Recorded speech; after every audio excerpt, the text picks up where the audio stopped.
আসসালামু আলাইকুম পাঠক বন্ধুরা। এই গল্পের প্রথম সিজন আপলোড করা হয়েছিল। এখন আমি শেষ সিজন সহ সকল পর্ব একসাথে দিলাম।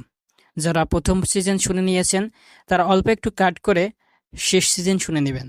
তো চলুন গল্পে যাওয়া যাক। সমাজ আজ কোথায় এসে দাঁড়িয়েছে সেটা আমরা কেউ বলতে পারবো না। আগের মতো শান্তি, আগের মতো আনন্দ, আগের মতো আর খুশি খুঁজে পাওয়া যায় না।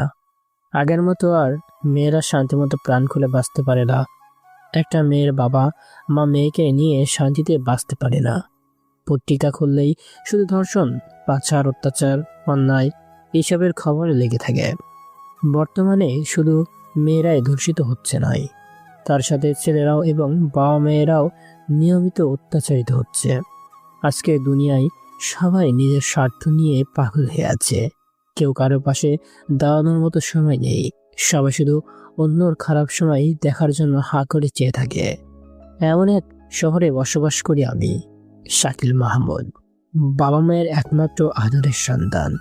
আমি শহরে এসেছি পড়াশোনা করার জন্য। আমার বাবা মা গ্রামে বাসায় থাকে। আজকে নতুন কলেজে আমার নতুন দিন, আর তাই আমি সুন্দর করে মাথায় তেল দিয়ে সেটিপাটি করছি। পরনে রয়েছে ঢিলাঢালা একটা শার্ট। শার্টের বোতাম গলা পর্যন্ত টাইট করে লাগানো। হাতের প্রায় তালু পর্যন্ত শার্টের হাতাটা পৌঁছে গেছে। আর রয়েছে ঢিলাঢালা কালো কালারের একটা প্যান্ট। দেখে মনে হবে এটা আমার দাদার প্যান্ট আর বাবার শার্ট। এইসবের সাথে পায়ের নিচে রয়েছে মাত্র 50 টাকার একটা স্যান্ডেল, জুতা। এক হাতে বই আর এক হাতে একটা কলম নিয়ে রাস্তার ডান পাশ দিয়ে আমি হেঁটে যাচ্ছি। আমি যেখানে থাকি সেখান থেকে আমার কলেজটা একটু দূরেই, তাই হেঁটে হেঁটে যাওয়ার জন্য একটু তো সময় লাগবে। অবশেষে আমি কলেজে এসে পৌঁছে গেলাম। কলেজে পৌঁছে যাওয়ার পর আশেপাশে তাকিয়ে দেখি চারিদিকে কলেজটা ফাঁকা। মনে মনে ভাবলাম, কলেজ কি কোনো ছাত্রছাত্রী থাকে না নাকি? কিন্তু আমি তো শুনেছি এই কলেজটা অনেক নামকরা একটা কলেজ, অনেক ছাত্রছাত্রী থাকে।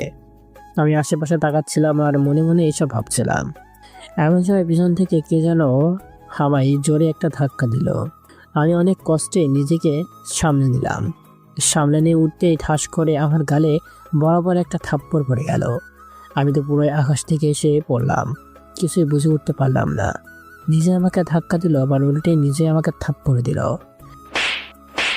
এই বেয়াদবের বাচ্চা বেয়াদব, রাস্তায় কি চোখ বন্ধ করে চলাচল করিস নাকি? মেয়ে দেখলেই ধাক্কা দিতে ইচ্ছে করে। এতক্ষণ কথা শুনে বুঝলাম সামনে দাঁড়িয়ে থাকা মানুষটা মেয়ে। কারণ মেয়েটার পোশাকের যা অবস্থা তা দেখে কখনো বোঝাই যাবে না এটা মেয়ে নাকি ছেলে। টাইট শার্ট, টাইট প্যান্ট আর পায়ে এক লাঠি, না মানে হিল। আমি নিচের মাটির দিকে তাকাইয়া বললাম, সরি ম্যাডাম, সরি, আসলে আমি বুঝতে পারিনি। আমি তোর কোন জন্মের ম্যাডাম লাগি রে, হ্যাঁ? নাকি মেয়ে দেখলেই পটাতে মন চাই? আপনাকে তো মেয়ে মনে হয় না, তাহলে কে পড়াতে চাইবে? কি, তোর এত বড় সাহস আমায় অপমান করে কথা বলিস? না, আমি তো আপনাকে সম্মান দিয়ে কথা বললাম। আমি এই কথা বলাতেই মেয়েটা রাগে বিষ করতে করতে সেখান থেকে চলে গেল। সে চলে যাওয়ার সময় আমি চোখ তুলে তাকিয়ে দেখি মেয়েটা পিঠের পিছনে একটা ব্যাগ নিয়ে আসে আর জোরে জোরে হেঁটে হেঁটে যাচ্ছে। অ্যাটিটিউড দেখে আমি বুঝলাম কলেজে আসতে আমার লেট হয়ে গেছে, যার কারণে সবাই ক্লাসরুমে চলে গেছে। এবার আমিও সেই মেয়েটাকে অনুসরণ করতে করতে ক্লাসরুমের সামনে চলে আসলাম। দরজার উপর সুন্দর করে লেখা আছে ইন্টার প্রথম বর্ষ, তাই আমার আর বুঝতে অসুবিধা হলো না যেটা আমার ক্লাসরুম। এইবার আমি এই দরজায় দাঁড়িয়ে সালাম দিলাম। তখন স্যার সহ প্রত্যেকটা ছাত্রছাত্রী আমার দিকে তাকালো। আমি স্যারের দিকে তাকিয়ে রইলাম। স্যার মাথা নেড়ে আমায় ভিতরে আসার অনুমতি দিল। অনুমতি পাওয়ার সঙ্গে সঙ্গে আমি ভিতরে এসে সবার পিছনে একটা ফাঁকা বেঞ্চে গিয়ে বসলাম। ক্লাস চলছে। আমি ক্লাসে মনোযোগ দেওয়ার চেষ্টা করলাম। কিছুক্ষণ পর স্যার সবাইকে বই বন্ধ করতে বলল। এরপর যার যার নতুন আসছে তাদের কাছে পরিচয় জানতে চাইল। একে একে সবাই পরিচয় দিল। আমিও সবার মতো দাঁড়িয়ে সবার সাথে পরিচিত হলাম। এর মধ্যে দিয়ে এই ক্লাসটা শেষ হয়ে গেল। ক্লাস শেষে আমি বাইরে এসে একটা ফাঁকা জায়গায় বসে পড়লাম। চারিপাশে তাকিয়ে দেখি সবাই বন্ধু বান্ধবের সাথে গল্প করছে, আড্ডা দিচ্ছে, কিন্তু আমি একা হতভঙ্গ হয়ে বসে আছি। কতই না আশা করতাম কলেজে উঠলে এতগুলো আমার বন্ধু হবে, সবার সাথে অনেক মজা করব। কিন্তু এখানে দেখছি কেউ আমায় পাত্তাই দেয় না। অন্যদের দিকে তাকালে নিজেকে অনেক অসহায় মনে হচ্ছে। সবাই কত দামি দামি পোশাক পরে আছে, আর আমি পাগলের মতো বসে আছি। কি আর করব, এর থেকে দামি পোশাক পরার মতো ক্ষমতা আমার নেই। এমনিতেও ঢিলে ঢেলা কাপড় পরতে আমার খুব ভালো লাগে। একা একা আর বসে থাকতে ভালো লাগছিল না, তাই বই বের করে পড়তে শুরু করলাম। কিছুক্ষণ পর হঠাৎ করে কে যেন আমার বইটা টান দিয়ে দিল। আমি চমকে উঠে সামনে তাকাই দেখি সেই মেয়েটা দাঁড়িয়ে আছে, যার সাথে তখন ধাক্কা লেগেছিল। সে একা নয়, তার সাথে তার আরও কয়েকটা বান্ধবী রয়েছে। এই যে জগদীশ বসু। কারণ নাম ঠিক করে নিতে না জানলে অযথা নামের সৌন্দর্য নষ্ট করতে নেই। তোর কাছ থেকে কি কেউ জ্ঞান চেয়েছে? না, আমি বোনাস হিসাবে দিলাম। কথা কম বল, নয়তো তোরে এমন মার মারবো যে যেখান থেকে এসেছিস সেখানে পৌঁছে যাবি। তুই আমাকে চিনিস? আমার নাম জুই। আমার কথায় এই পুরো কলেজ কাঁপে। আমাকে মাফ করে দিন। তোরে কি করে মাফ করব? তুই আমাকে ধাক্কা দিয়ে ফেলে দিয়েছিস, এর শাস্তি তো তোকে পেতেই হবে। প্লিজ আপু, আমাকে মাফ করে দিন। এমন ভুল আর কখনোই হবে না, আমি আপনার কাছে অনুরোধ করছি। মাফ করতে পারি যদি তুই ক্যাম্পাসে সবার সামনে 10 বার কান ধরে উঠবোস করিস, তাহলে। প্লিজ আপু, এমনটা করবেন না। তুই যাবি কি না? যদি না যাস তাহলে সবার সামনে তোকে এমন মার মারবো যে কলেজে আসাই ভুলে যাবি। প্লিজ আপু। চল যা, তাড়াতাড়ি যা, নয়তো ক্লাস শুরু হয়ে যাবে।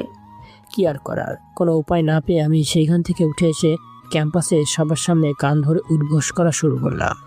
আমি কান ধরে উঠবোস করছিলাম, আর জুই সহ তার বান্ধবীরা জোরে জোরে হাসছিল।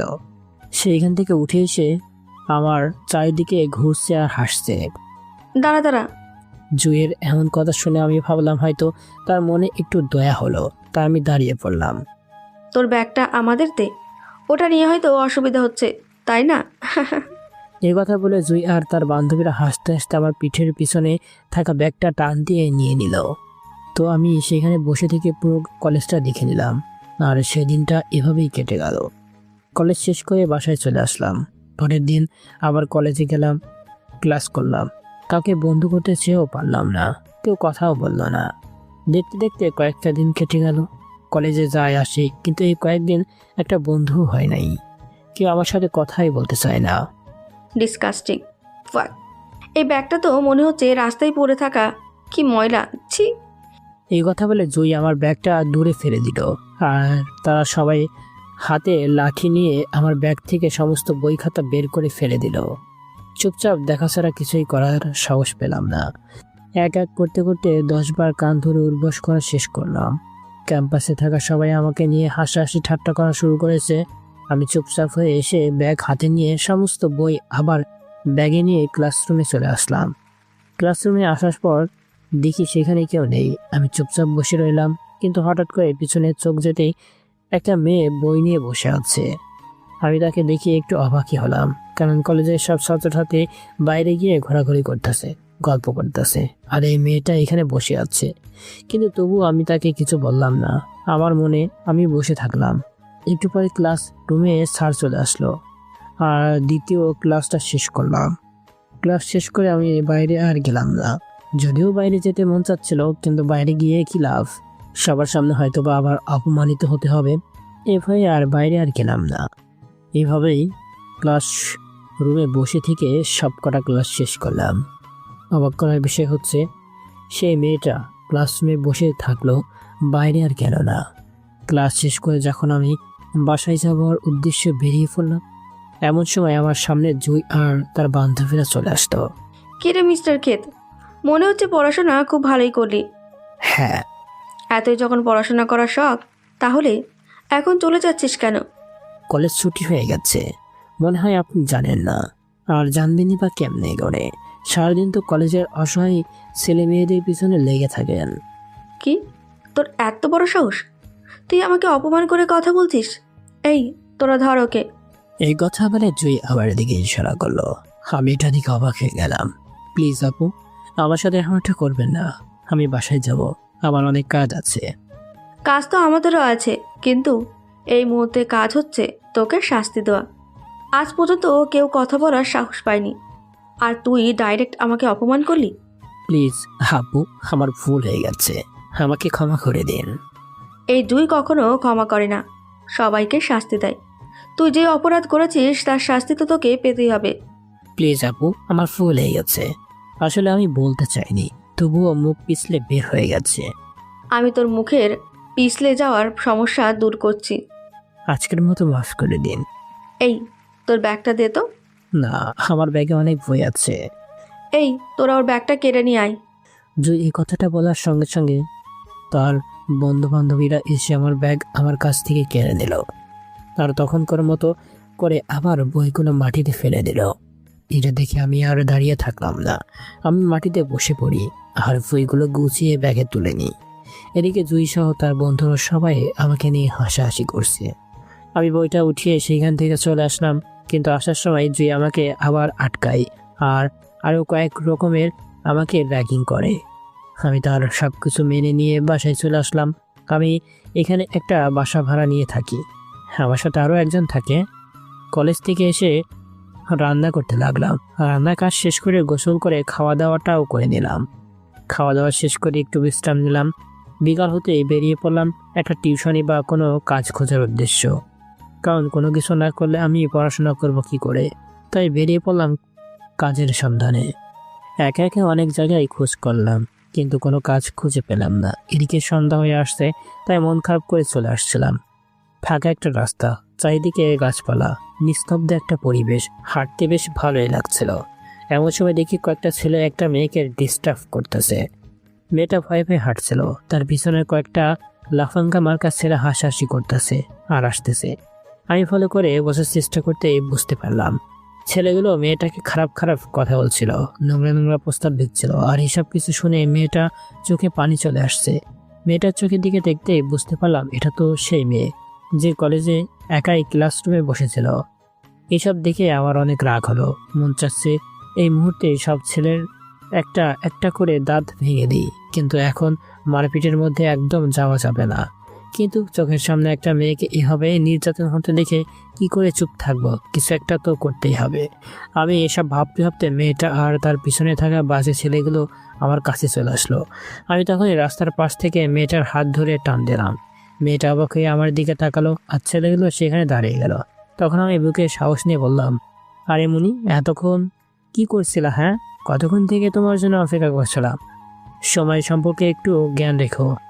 আমার মুখে এসব কথা শুনে মেয়েটা যেন আকাশ থেকে পড়লো। বুঝতে পারলাম এসব কিছু মেয়েটার মাথার উপর দিয়ে যাচ্ছে, তাই পাল্টা রিয়াকশন হওয়ার আগেই এইখান থেকে যেতে হবে। আচ্ছা, দেরি করছো, এবার তাড়াতাড়ি চলো, সন্ধ্যা হয়ে আসছে। এই কথা বলে আমি মেয়েটার হাতে ধরে সামনে হাঁটতে লাগলাম। আর একটু পর পর পিছনে তাকিয়ে দেখলাম, একটু পর দেখলাম ছেলেগুলো উল্টো পথে হাঁটতে লাগছে। ছেলেগুলো যাওয়ার সাথে সাথে আমি মেয়েটার হাত ছেড়ে দিয়ে নিজের কান ধরে দাঁড়িয়ে পড়লাম। সরি, খারাপ কিছু মনে করবেন না প্লিজ। আসলে আমি জানি। মানে মানে আমি জানি। কি জানেন? এই যে আপনি আমাকে ওই বাজে ছেলেগুলোর হাত থেকে বাঁচানোর জন্য এসব করছেন। যতটা বোকা ভাবছিলাম ততটা নন। মানে? না মানে আসলে বুঝে যাওয়ার জন্য ধন্যবাদ। কলেজে দেখে তো বোকা ভেবেছিলাম, কিন্তু এই বোকার যে এত বুদ্ধি সেটা জানতাম না। আসলে এমন পরিবেশ, এমন সময়ে জিএফ আর বিএফ ছাড়া কেউ থাকবে না। তাহলে আমি কে? সেজন্যই তো ছেলেগুলো আপনার পিছনে করছিল। আমি আপনার বিএফ হওয়ার নাটক করার জন্যই তো বাঁচলেন। সেজন্য ধন্যবাদ। ধন্যবাদ দেওয়ার দরকার নেই। আজকে আপনার বিপদে আমি পাশে ছিলাম, কোনোদিন আমার বিপদেও আপনাকে হয়তো আমার পাশে থাকতে হতে পারে। আসলে কেউ বিপদে বললে তাকে সাহায্য করার সবার দায়িত্ব। বাহ, আপনার চিন্তা ভাবনা তো অনেক ভালো। জি ধন্যবাদ। যাক গেল, কি হলো? আমার অনেক কাজ বাকি আছে, আমাকে যেতে হবে। Bye bye. এই কথা বলে আমি সেখান থেকে চলে আসলাম। আমাকে যে কোনো একটা চাকরি খুঁজে নিতেই হবে, নয়তো এই অজানা শহরে না খেয়ে মরতে হবে। কিন্তু এখানে কে আমায় চাকরি দিবে? এখন পর্যন্ত কোনো কিছুই করতে পারলাম না, তাহলে কি আমায় না খেয়ে মরতে হবে? কিন্তু এখানে কে আমায় চাকরি দিবে? এখন পর্যন্ত তো কোনো কিছুই করতে পারলাম না, তাহলে কি আমায় না খেয়ে মরতে হবে? এসব ভাবতে ভাবতে সন্ধ্যা হয়ে গেল। তাই আর বাইরে না থেকে রুমে চলে আসলাম, কারণ ক্লাসের পড়া তৈরি করতে হবে। ক্লাসে এসে আমি আমার কাজ শুরু করে দিলাম। ক্লাসে পড়া তৈরি করে ঘুমিয়ে গেলাম। সকালে ঘুম থেকে উঠে ফ্রেশ হয়ে কলেজের দিকে রওনা দিলাম। কলেজে আসার পর গেটের মধ্যে দিয়ে কলেজে প্রবেশ করলাম। আমি আমার মনে ক্লাস রুমের দিকে যাচ্ছিলাম, এমন সময় পিছন থেকে কে যেন আমায় ডাকলো। আমি সেখানে দাঁড়িয়ে পড়লাম। তারপর পিছনে তাকিয়ে দেখি একটা ছেলে দাঁড়িয়ে আছে, আর তার পাশে তার বন্ধুরা দাঁড়িয়ে আছে। তারা আমার কাছে আসলো। তাদেরকে দেখে আমি বুঝতে পেরে গেলাম এরা কলেজের বখাটে ছেলে। আর আমার কাছে কেন আসলো সেটা আমি খুব ভালো করেই বুঝে গেলাম। জি ভাইয়া, কিছু বলবেন? বলার জন্যই তো ডেকেছি। তাড়াতাড়ি বলুন ভাইয়া, আমার ক্লাসে দেরি হয়ে যাচ্ছে। আমি না কথা বলাই মাত্রই আমার মুখ বরাবর ঘুষি এসে লাগলো, যার ফলে মুখে থাকা মোটা ফ্রেমের চশমাটা মাটিতে গিয়ে পড়লো। আর আমি উল্টো দিকে মাটির দিকে তাকিয়ে রইলাম। হঠাৎ করে এটা হবে আমি কখনোই ভাবিনি। আমার মতো সে এরকম রাগ উঠে গেল, মন চাচ্ছে এক্ষুনি নাক ফাটিয়ে দিই, কিন্তু মারপিট আমার করা উচিত নয়, সেজন্য চুপ হয়ে গেলাম। নিজেকে সান্ত্বনা দিয়ে মাটিতে পড়ে থাকা আমার চশমাটা চোখে পড়ে নিলাম। আমি সামনে দাঁড়িয়ে পড়লাম। আমাকে না বলে কলেজে পা রেখেছিস। তুই কি জানিস এই রাসেলের অনুমতি ছাড়া কোনো ছাত্র কলেজে প্রবেশ করতে পারে না? ছেলেটার কথা মতো বুঝতে পারলাম ওর নাম রাসেল, আর কিছু বললাম না। চুপচাপ হয়ে ক্লাসের দিকে রওনা দিয়ে দিলাম। তোকে কি আমি যেতে বলেছি? রাসেলের কথা শুনে আমি সেখানে থমকে দাঁড়িয়ে পড়লাম, আর রাসেলের দিকে ঘুরে তাকাতে সে বলল, আরে মাদারের বাচ্চা, এভাবে তাকালি কেন? তোর সাহস কত বড় যে তুই আমার দিকে এভাবে তাকিয়ে থাকিস? আর একবার এভাবে তাকালে তোর চোখ আমি তুলে নেব। দুঃখিত ভাইয়া, আমার ভুল হয়ে গেছে। প্রথমবারের জন্য মাফ করে দিলাম, কিন্তু পরের বার যেন ভুল আর না হয়। কলেজে ঢোকার সঙ্গে সঙ্গে তুই আমার কাছে এসে অনুমতি চাইবি, আর যদি এটা না করতে পারিস তাহলে তোকে এমন মার দেব না, পরের দিন কলেজে আসার কথা ভুলে যাবি। ঠিক আছে ভাই। এবার তুই যা। এরপর আমি সেইখান থেকে চলে আসলাম। এখনো দেখি নাই তাকিয়ে সোজা ক্লাসের রুমের দিকে চলে আসলাম। ক্লাসরুমে এসে আমি বসে পড়লাম আর ব্যাগ থেকে বইটা বের করে পড়া শুরু করে দিলাম। ঠিক এমন সময় যা হওয়ার বাকি ছিল তাই হয়ে গেল। দয়া করে আমার হাত থেকে বইটাকে যেন কেড়ে নিল, আর সঙ্গে সঙ্গে বইটা দরজার কাছে গিয়ে পড়ে গেল। আমি বাইরের দিকে থেকে চোখটা সরিয়ে সামনে তাকাতে দেখি জুই তার বান্ধবীরা দাঁড়িয়ে আছে। শুধু দাঁড়িয়ে আছে তা একদমই নয়, জুই আমার দিকে বড় বড় চোখে তাকিয়ে আছে। আমি তো একটু ভয় পেয়ে গেলাম। খুব পড়াশোনা হচ্ছে তাই না? না মানে আসলে ক্লাসরুমে কেউ ছিল না, তাই ভাবলাম অযথা বসে না থেকে ক্লাসের পড়াটা পড়ি, তাই একটু পড়ছিলাম। এই কথাটা বলা শেষ না করতেই আমার গাল বরাবর ঠাস করে একটা থাপ্পড় এসে পড়ে গেল। আমি কিছুই বুঝতে পারলাম না। আমি সব কিছু বুঝে ওঠার আগে জুইয়ের নাম ধরে কে যেন চিৎকার করলো। আমি দরজার দিকে তাকিয়ে দেখি সেই মেয়েটা যাকে কালকে আমি রাস্তায় বাঁচিয়েছিলাম। বৃষ্টি তুই? জুইয়ের কথা শুনে বুঝলাম ওই মেয়েটার নাম বৃষ্টি। বাহ, খুব সুন্দর নাম। যেমন নাম তেমন বৃষ্টির মতোই শান্তশিষ্ট। এসব কি হচ্ছে জুই? বৃষ্টি তুই আমার রাস্তা থেকে দূরে থাক। রাস্তা সবার জন্য সমান হয়, তাই বলছি প্রিন্সিপাল স্যারের কাছে নালিশ করার আগেই এখান থেকে চলে যা। বৃষ্টি তুই কিন্তু কাজটা খারাপ করছিস। কলেজে নিয়মিত নতুন নতুন ছাত্রছাত্রীদের এভাবে র্যাগিং করছিস, এটা আবার কোন দিক দিয়ে ভালো কাজ বলতো?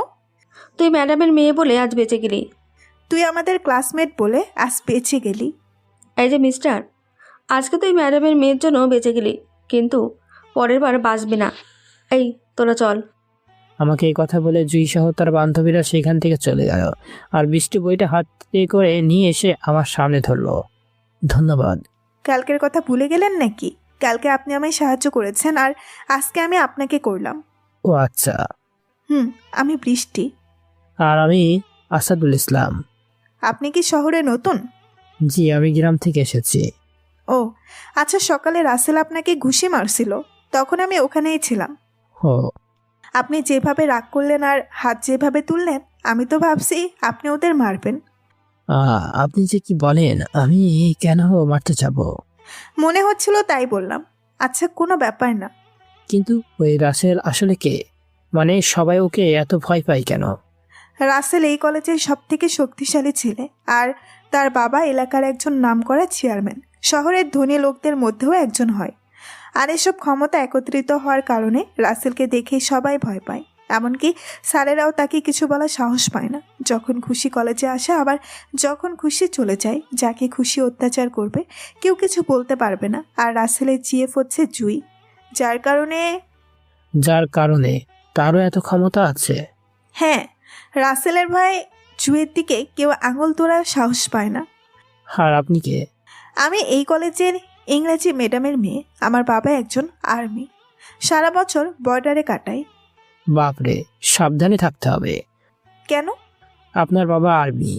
আমি যদি কিছু করি তাহলে ঠাস করে গুলি মেরে আমার মাথার খুলে উড়িয়ে দিবে।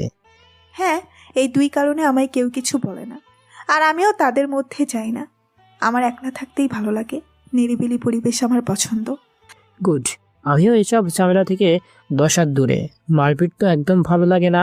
কোথাও মারপিট হলে আমি সেখান থেকে হাওয়া হয়ে যাই। কখনো কখনো নিজেকে বাঁচানোর জন্য কিছু একটা করতে হয়। আমি তার মধ্যেও নেই বাবা। আরে এত ভীতু হলে চলে নাকি? আমি এরকমই। ভিতুর ডিম। ক্লাসে স্যার আসতেছে, চুপচাপ থাকো। এই বলে আমি চুপ হয়ে গেলাম। আর আমার পাশে গিয়ে বৃষ্টি বসলো। প্রথমবার কোনো মেয়ে আমার পাশে বসলো, একটু লজ্জাই তো লাগবেই। আমি বসে আছি আর আমার পাশে একটা সুন্দরী মেয়ে। হার্টবিট অলরেডি হাই স্পিডে চলা শুরু করে দিয়েছে। কি করব কিছুই বুঝতে পারছি না। ভয়ে আমার জীবন আমার হাতে চলে আসলো। অতঃপর ক্লাসে স্যার আসলো। আমরা সবাই মিলে স্যারকে সম্মান প্রদান করলাম। স্যার আমাদের বসতে বলল। স্যারের কথা মতো আমরা সবাই বসে পড়লাম। ক্লাসে মনোযোগ দিলাম। যেহেতু এটা ম্যাথ ক্লাস ছিল, তাই আমাদের স্যার ম্যাথ বের করতে বলল। এরপর সেইখান থেকে সবাইকে একটা একটা করে অঙ্ক সমাধান করতে দিল। এমন সময় আমি ভাবলাম রাসেলকে একটু রাগানোর এটাই সুযোগ, কারণ অন্য সাবজেক্টের চেয়েও ম্যাথ আমি একটু ভালোই পারি। তারপর যেভাবে সেই কাজ তাড়াহুড়ো করে অঙ্কটা সমাধান করে সবার প্রথম স্যারের কাছে আমার খাতাটাই জমা দিলাম। এটা দেখে রাসেল সহ সবাই অবাক হলো। আমি স্যারের কাছে গিয়ে খাতা জমা দিয়ে দাঁড়িয়ে আছি। তখন স্যার আমাকে বলল, কি ব্যাপার, এত তাড়াতাড়ি তুমি সমাধান করে ফেললে? স্যার, এত তাড়াতাড়ি এই অঙ্কের সমাধান করা একদম অসম্ভব। দেখেন, হয়তো নিশ্চয়ই উল্টাপাল্টা কিছু লিখে আপনাকে জমা দিয়েছে। স্যার এত সহজ অঙ্ক তো সবাই পারবে, এতে উল্টোপাল্টা লেখার কি আছে?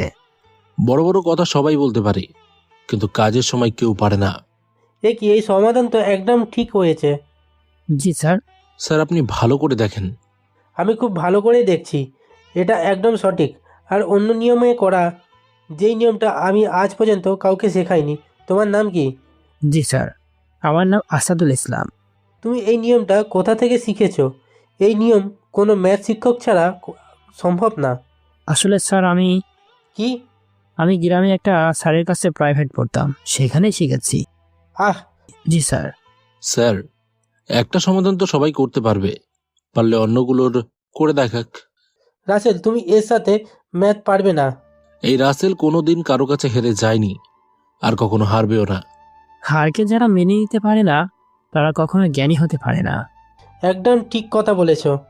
স্যার, আজকে প্রমাণ করেই ছাড়বো এই গেও ক্ষেত ছেলেটা আমার সাথে চ্যালেঞ্জ তো দূরের কথা, এই কলেজে পড়ার যোগ্যতাও রাখে না। আচ্ছা, তাহলে দেখা যাক। আজকে যদি আমি জিতে যাই তাহলে আমি আর কখনো এই কলেজে মুখ দেখাবো না, কিন্তু আমি যদি জিতে যাই তাহলে? যেটা কখনো হতে পারে না সেটা নিয়ে আমি ভাবি না। ওকে। তারপর আমি আর রাসেল ফাঁকা একটা জায়গায় বসে পড়লাম। স্যার আমাদের দুজনকে পরিষ্কার খাতা দিল আর বই থেকে 5টা অঙ্ক হোয়াইট বোর্ডে লিখে দিল। সেখান থেকে আমরা শুরু করলাম সমাধান করা। দেরি করলে চলবে না, কারণ টাইম নির্ধারিত করা হচ্ছে। আর এটা আমার যোগ্যতা নিয়ে কথা, আমাকে তো জিততেই হবে। দেখতে দেখতে সময় পার হয়ে যাচ্ছে আর আমরা দুইজনই মনোযোগ সহকারে লিখেই যাচ্ছি। এভাবে চলতে চলতে সময় শেষ হয়ে গেল। স্যার উঠে এসে দুজনের খাতা থেকে খাতা কেড়ে নিল।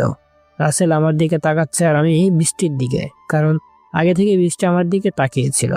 স্যার কিছু সময় নিয়ে খাতা দেখা শেষ করলো। এবার ফলাফল দেওয়ার পালা। তখন স্যার আমাদের দুজনের দিকে তাকাচ্ছিল। অবশেষ ফলাফল প্রকাশিত হলো আর তা শুনে সবাই অবাক হয়ে গেল, কারণ এবার প্রথম রাসেল নয়, বরং আমি প্রথম হয়েছি। এটা শুনে তো আমি খুশি হলাম, আর রাসেলের চোখ লাল হয়ে গেল রাগের কারণে। ওইদিকে বৃষ্টি আনন্দে বিমোহিত হয়ে গেছে। কংগ্রাচুলেশন আসাদুল। থ্যাঙ্কস। আমার তো বিশ্বাস হচ্ছে না। আমারও। আমি জানতাম তুমি পারবা, কারণ তোমার সমাধানের নিয়মটা ভিন্ন ধরনের। ধন্যবাদ স্যার।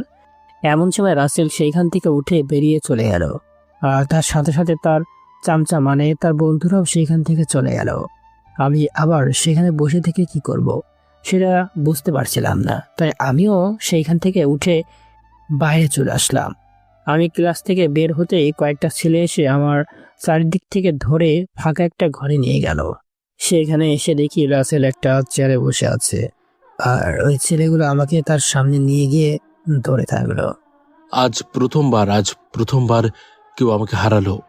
আজ পর্যন্ত কারো সাহস হয়ে উঠেনি আমার মুখের ওপর কথা বলার। কিন্তু তুই তো আজ আমায় সবার সামনে অপমান করলি। আমি অপমান করতে চাইনি। চুপ, একদম চুপ। আর একটাও কথা বলবি না। কলেজের প্রত্যেকটা ছাত্র ছাত্রী আমার কথায় উঠে আর বসে, আর আজ তুই সামান্য একটা রাস্তায় পড়ে থাকা ছেলে হয়ে আমায় চ্যালেঞ্জ করছিস।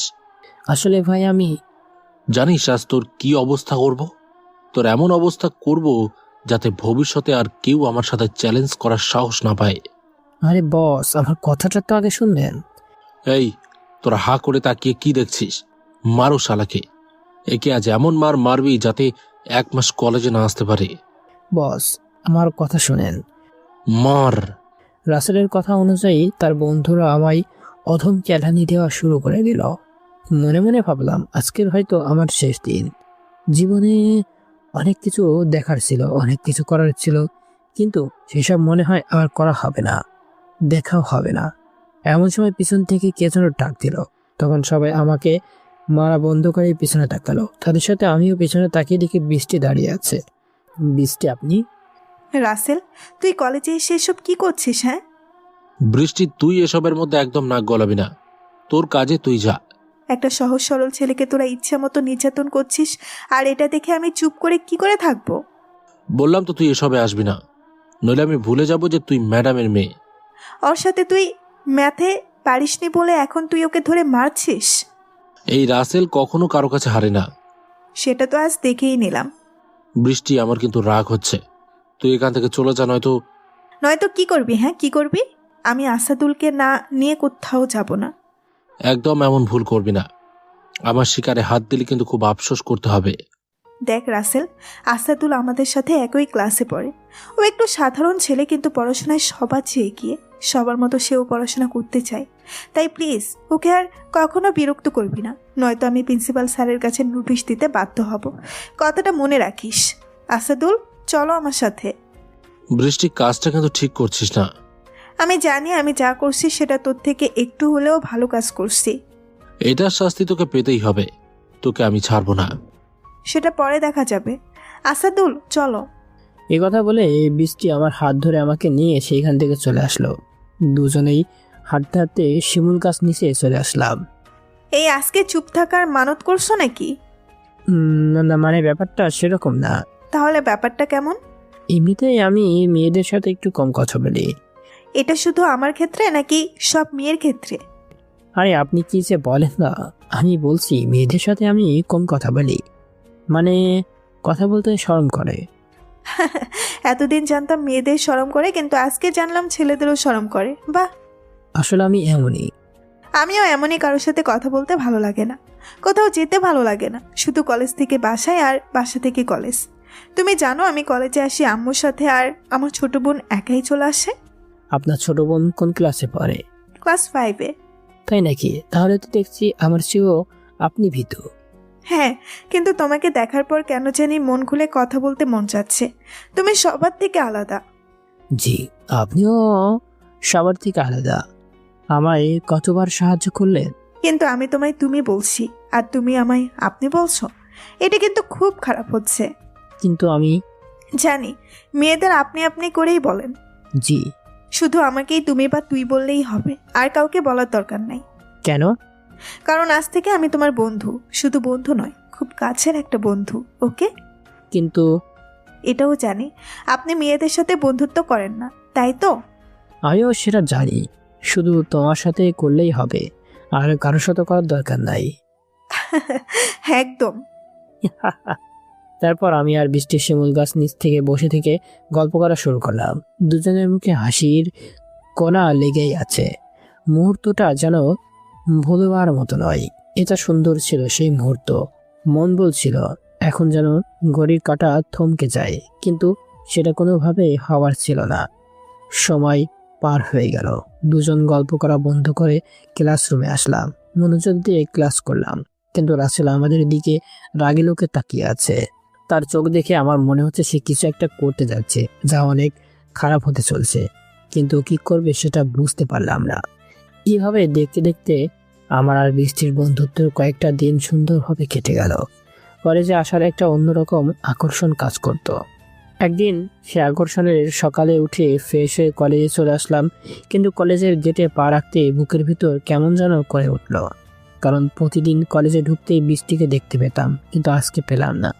তারপর আমি সেখান থেকে সোজা ক্লাসরুমে গেলাম। ক্লাসরুমেও বৃষ্টিকে পেলাম না। পুরো কলেজ খুঁজে দেখলাম, কিন্তু কোথাও পেলাম না। এইবার আমার মনের মধ্যে চিন্তা হতে লাগলো, আমি গ্রামের খ্যাত ছেড়ে বলে কি বৃষ্টি আমার সাথে বন্ধুত্ব নষ্ট করে দিল? কিন্তু আমি যে একটা খ্যাতমার্কা ছেলে এটা তো বৃষ্টি জানতো। তার মানে কি এতদিন আমার সাথে খেলা করলো? ধুর রে, আমি এসব কি ভাবছি? বন্ধু একটু দূরে না যেতেই আমি তার নামে আজে বাজে ভাবনা চিন্তা করে শুরু করে দিয়েছি। বৃষ্টি তো আমি না বলে কোথাও ঘুরতে যায় না, তাহলে আজকে কি হলো? নিশ্চয়ই কোনো বিপদে পড়েছে। পুরো কলেজ খুঁজলাম, কোথাও পেলাম না। এবার ম্যাডামের অফিসে একবার যাব নাকি? শুধু সেখানে যাওয়া হয়নি, কিন্তু ম্যাডামের অফিসে কি যাওয়া ঠিক হবে? এছাড়া তো আর কোনো উপায় নাই। ম্যাডামের অফিসে আমায় যেতে হবে, যা হবে দেখা যাবে। যেভাবে সেই কাজ, সঙ্গে সঙ্গে ম্যাডামের অফিসে চলে গেলাম। দরজার কাছে আসতে দেখি বৃষ্টি চেয়ারে বসে টেবিলের সাথে মাথা লাগিয়ে দিয়ে আছে। কাছে এসে দেখি বৃষ্টি কান্না করতেছে। এবার আমি অনুমতি না নিয়ে অফিসে প্রবেশ করলাম। বৃষ্টি, আমার কথা শুনে বৃষ্টি একবার মাথা তুলে আমার দিকে তাকিয়ে আবার মাথা লোকালো। আমি কিছুই বুঝতে পারলাম না। তখন ম্যাডাম আমাকে গালিবকা দিয়ে সেখান থেকে বের করে দিল। এইবার তো আমার সন্দেহ আরো মজবুত হয়ে গেল। বৃষ্টির কিছু একটা নিশ্চয় হয়েছে, নয়তো কলেজে এসে এভাবে কাঁদবে কেন? কিন্তু ওর সাথে কথা না বললে আমি কেমনে জানবো? আমার জানার মতো তো ওর কোনো বান্ধবীও নাই। বান্ধবী থাকলে নিশ্চয়ই বলতে পারতো, কিন্তু সেটাও তো নাই। হ্যাঁ, বান্ধবী নাই তো কি হয়েছে? তার ছোট বোন আছে, সে নিশ্চয়ই বলবে। আমি তার চিন্তাভাবনা না করে সোজা চলে গেলাম ক্লাস 5-এর রুমে। সেইখান থেকে তামিমাকে ডেকে নিলাম। তামিমা হলো বৃষ্টির ছোট বোন। আমি তামিমাকে নিয়ে একটা ফাঁকা রুমে আসলাম। সেখানে বসে তাকে বললাম, তামিমা আপু, আমি তোমার বড় আপুর বন্ধু আসাদুল। জানি, আপু বলছিল। তোমার আপুর কি হয়েছে? অফিসে তোমার আম্মুর কাছে বসে কাঁদছে কেন? কই কিছু না ভাইয়া। ভাইয়ার কাছে মিথ্যা কথা বলছো? তুমি আগে বলো, তুমি আমার আম্মুকে বলবা না?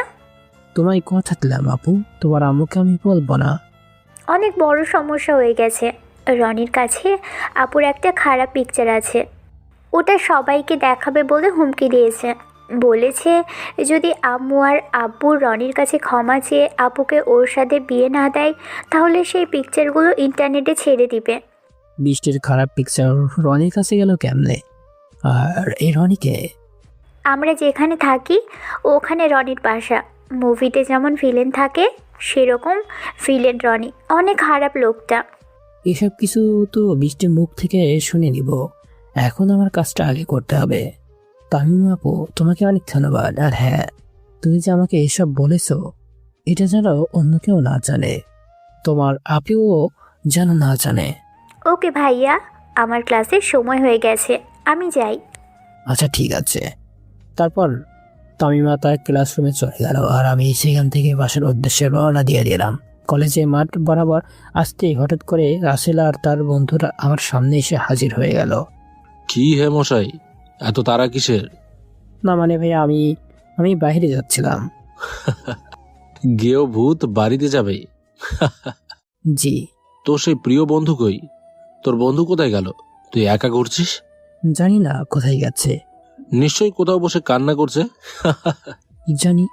তোদের মতো গ্রামের ক্ষেত ছেলেদের সাথে শহরের স্মার্ট ছেলে মেয়েদের বন্ধুত্ব মানায় না। আর তুই আমার সাথে চ্যালেঞ্জ করিস?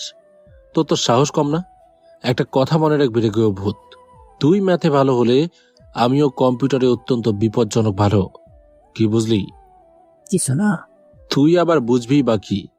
খেয়াত একটা কোথার থেকে আসে কলেজে নাম খারাপ করতে। যা সর এখান থেকে।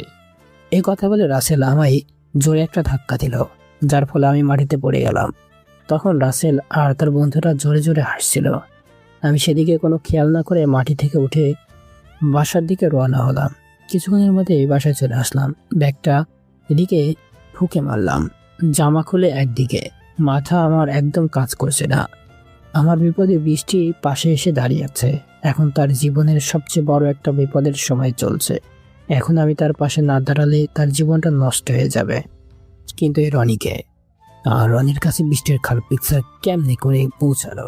তাইও বল লোকটা নাকি অনেক খারাপ। তার মানে বৃষ্টির সাথে রনির কোনো সম্পর্ক নাই। তাহলে এই খারাপ পিকচার কেমনে পৌঁছালো? আমার জানার মতে বৃষ্টি একটা সাদাসিধা আর অনন্ত সরল একটা মেয়ে। সে কি করে একটা খারাপ ছেলেকে নিজের খারাপ পিকচার কেন দেবে? না না, এটা হতে পারে না। বৃষ্টি এমন মেয়ে হতেই পারে না। সে তো ঠিক মতো ফোনই চালাতে পারে না। তাহলে কাউকে ফটো কি করে দিবে? আর ফোনে ফটো না দিয়ে যদি কোনো কম্পিউটারে নিজের খারাপ পিকচার বের করতে যাই, তাহলে আমি এসব কি ভাবছি? রনি বৃষ্টির বাসায় এসে গোপনে বৃষ্টির পিকচার তুলবে, কিন্তু কেমন করে? আমার জানার মতে বৃষ্টির বাবা একজন আর্মি, আর আর্মিদের বাসা সবসময় দারোয়ান আর সিসিটিভি ক্যামেরা দ্বারা সুরক্ষিত রাখে। রনি ঢোকার কোনো চান্স নাই যদি বৃষ্টি ফটো নাই দিয়ে থাকে। আর রনিও যদি ফটো নিজে নাই তোলে, তাহলে রনিকে বৃষ্টি ফটো অন্য কেউ দিয়েছে। কিন্তু কে দিবে? কে সূত্র আছে বৃষ্টির? বৃষ্টি তো কারোর সাথে ঠিকমতো কথাই বলে না। কথা বলতে শুধু আমার সাথে বলে, আর আমার জন্য অন্যর সাথে ঝামেলা করে।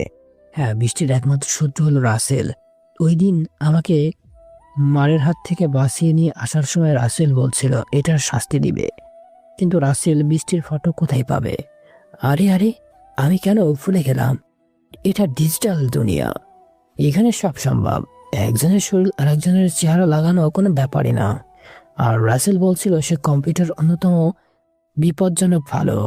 তার মানে এটা ভালো, যার দ্বারা একটা মানুষকে খুব সহজে বিপদে ফেলতে পারে।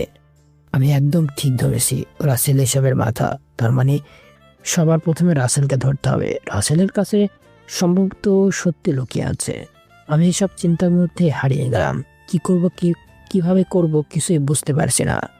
এদিকে রনি তো আনন্দে আত্মহারা হয়ে গেছে, কারণ এতদিনের চাওয়াটা তার পূরণ হয়ে চলছে। অবশেষ তার পরিকল্পনা সত্য হয়ে যাচ্ছে। এমন সময় তার ঘরের দরজায় একজন এসে দাঁড়িয়ে গেল। কালো প্যান্ট, কালো শার্ট আর মুখের উপর কালো কাপড়। চোখ দুটা শুধু বেরিয়ে আছে, একদম পুরোই কালো রাজা। এই, কে তুই? আর এইভাবে দরজার সামনে দাঁড়িয়ে গেলি কেন? রনি খাটের উপর বসে থেকে এক কথাই বলল, কিন্তু সে ছেলেটা কোনো জবাব দিল না। এবার রনি আবার বলল, এই, তোর নাম কি? কালো রাজা। নাম তো শুনেছ নিশ্চয়? না, শুনি নাই। হ্যাঁ, এখন তো শুনলেন। তুই কালো রাজা হোস আর সাদা রাজা, তাতে আমি কি করব? না না, আপনাকে কিছুই করতে হবে না। না, সরি করতে হবে। একটা ছোট্ট কাজ, আপনি যে অপরাধ করেছেন তার সবার সামনে সত্যি বলে দিয়েন। আজ পর্যন্ত না জানি কত অপরাধ করেছি, আর তুই আসছিস বিচার করতে? এই, কে আছিস? একে একটু আদর যত্ন করে দে। আসলে আমি সবসময় একটু আগে এই কাজ করে ফেলি, তাই তো ওদের আমি আগেই আদর যত্ন করে রাখছি। কি বলছিস তুই এসব? অত কিছু বলার সময় আমার কাছে নাই। আমি সবসময় অপরাধীকে শাস্তি দিই, আজকেও দিব। তুই আমাকে শাস্তি দিবি? তুই? উফ, দিলি তো মটকাটা গরম করে। এ কথা বলে কালোরাজ এক লাথি দিয়ে রনিকে খাটের উপর শুয়ে দিল। তারপর তাদের দুজনের মধ্যে মারামারি শুরু হয়ে গেল। এক পর্যায়ে আমি রনিকে কাবু করে নিলাম। রনি কোনো চালাক করার মতো সুযোগ আর পেল না। তখন আমি একটা ট্যাবলেট রনির মুখের মধ্যে দিয়ে বললাম, এটা খেয়ে নাও, শরীরের ব্যথা কমে যাবে। এই বলে আমি রনির মুখে পানি দিলাম, আর রনি সেটাকে খেয়ে নিল। ওষুধ এত বড় কেন? এসব বাদ দিয়ে এবার আমার কথা মন দিয়ে শোন। কি কথা? আর তুমি কোন অপরাধের কথা বলছো? এখানকার এক মেয়ের খারাপ ফটো তুলে তাকে ব্ল্যাকমেল করেছিস, তার পরিবারের মান সম্মান নিয়ে খেলা করছিস। ও, এই কথা। এখন তুই বল এসব কেমন করে করছিস? আমাকে মেরে ফেললেও বলবো না, কারণ কয়েক ঘন্টার মধ্যে সেটা পুরো দুনিয়ায় ছড়িয়ে যাবে। জানতাম আমি তুই এমনটাই করবি। আরে ভাই, অনেকদিন ধরে অভিজ্ঞতা, তাই তো সেটার ব্যবস্থা করে রাখছি। কি করছিস? তুই যে ব্যথার ট্যাবলেটটা খেয়েছিস, আসলে ওটা কোনো ট্যাবলেট নয়, ওটা মিনি বোমা, যা রিমোট দিয়ে কন্ট্রোল করা যায়। মানে তুই কি বলতে চাস? আমি এখন এই রিমোট টিপ দিলেই তোর শরীর থেকে পেট আলাদা হয়ে যাবে। এইটা করিস না ভাই, প্লিজ। আমি এখনো বিয়ে করি নাই। প্লিজ ভাই, আমি এখনই মরতে চাই না। তুমি যা বলবা আমি তাই করব। তাহলে বল, ফটো কি করে আসলো তোর কাছে? এতে আমার কোনো দোষ নেই। বৃষ্টির কলেজের রাসেল নামে এক ছেলে বৃষ্টির ওপর প্রতিশোধ নেওয়ার জন্য অন্য একটা মেয়ের ফটোতে এডিট করে বৃষ্টির মুখ লাগিয়ে দিয়েছে। তুই যে এসব বলছিস, এটার প্রমাণ কি? আমি চালাকি করে এডিট করার সময় সেটার ভিডিও করে নেই, আর তাকে বলি সে যদি কাউকে এটার কথা বলে তাহলে আমি এই ভিডিওটাও ফাঁস করে দেওয়ার হুমকি দেই। কারণ আমি ভাবছিলাম কেউ তাকে একটু চাপ দিলেই হয়তো সব সত্যি বলে দেবে আর আমার প্ল্যান শেষ হয়ে যাবে। কিন্তু এখন তো তার উল্টোটা হলো। তুই নিজেকে অনেক বড় চালাক ভাবিস, তাই না? আপনার থেকে কম। এখন তাড়াতাড়ি ওই ভিডিও আমায় দেখা। তারপর আমি রনির কাছ থেকে সেই ভিডিওটা আমার ফোনে নিয়ে নিই, আর রনিকে নিয়ে আমি বৃষ্টির কলেজে চলে আসি। রাস্তায় আসার সময় লোকেরা কালো রাজার দিকে তাকিয়েছিল, মানে আমার দিকে, কারণ কালো রাজাকে একজন হলেও চিনে। কালো রাজার জন্ম শুধু আজকে নয়, বেশ কয়েকদিন আগে থেকেই হয়েছে। রনি বৃষ্টির কলেজে এসে নিজেকে প্রিন্সিপাল স্যারের রুমে চলে যায় আর স্যারকে সব খুলে বলে। কারণ আমার হাতেই রনির জীবনের রিমোট ছিল, তাই রনিকে যেতে বাধ্য করলাম আর দূর থেকে রনির উপর নজর রাখলাম। রনি স্যারকে সব খুলে বলল। তখন স্যার বৃষ্টির মাকে ডেকে পাঠায়। বৃষ্টি আর তার মা অফিসে এসে রনিকে দেখে অনেক অবাক হয়ে যায়। তার মানে সবকিছু করছে রনি। স্যারকে ফটো দেখিয়েছে। রনি বৃষ্টি আর তার মাকে আসতে দেখে চুপচাপ দাঁড়িয়ে না থেকে সোজা গিয়ে বৃষ্টির মায়ের কাছে ক্ষমা চায়। কারণ জানালা দিয়ে রনির বাইরে দাঁড়িয়ে থাকা কালুরাজকে দেখতে পেয়েছিল, আর কালুরাজ তাকে এটা করে ইশারা করে। বৃষ্টি আর তার এসব দেখে অবাক না হয়ে আর পারল না, তারা নিজের চোখকে বিশ্বাসই করতে পারল না। তখন প্রিন্সিপাল স্যার বৃষ্টির মাকে বসতে বলে আর রাসেলকে ডেকে পাঠায়। এদিকে বৃষ্টি এখনো চিন্তায় সাগরে বয়ে গেছে। সে এইসবের কিছুই বুঝতে পারে না। বরাবর সে রনির দিকে তাকায় আর ভাবে, এত তাড়াতাড়ি এই পাল্টে গেল কেমনে? প্রিন্সিপাল স্যার বৃষ্টির মায়ের কাছ থেকে সবকিছু শুনতে চায়। তখন বৃষ্টির মা স্যারকে বলে রনি তাকে হুমকি দিয়েছিল। এরই মধ্যে রাসেল সেখানে এসে হাজির হয়ে যায়।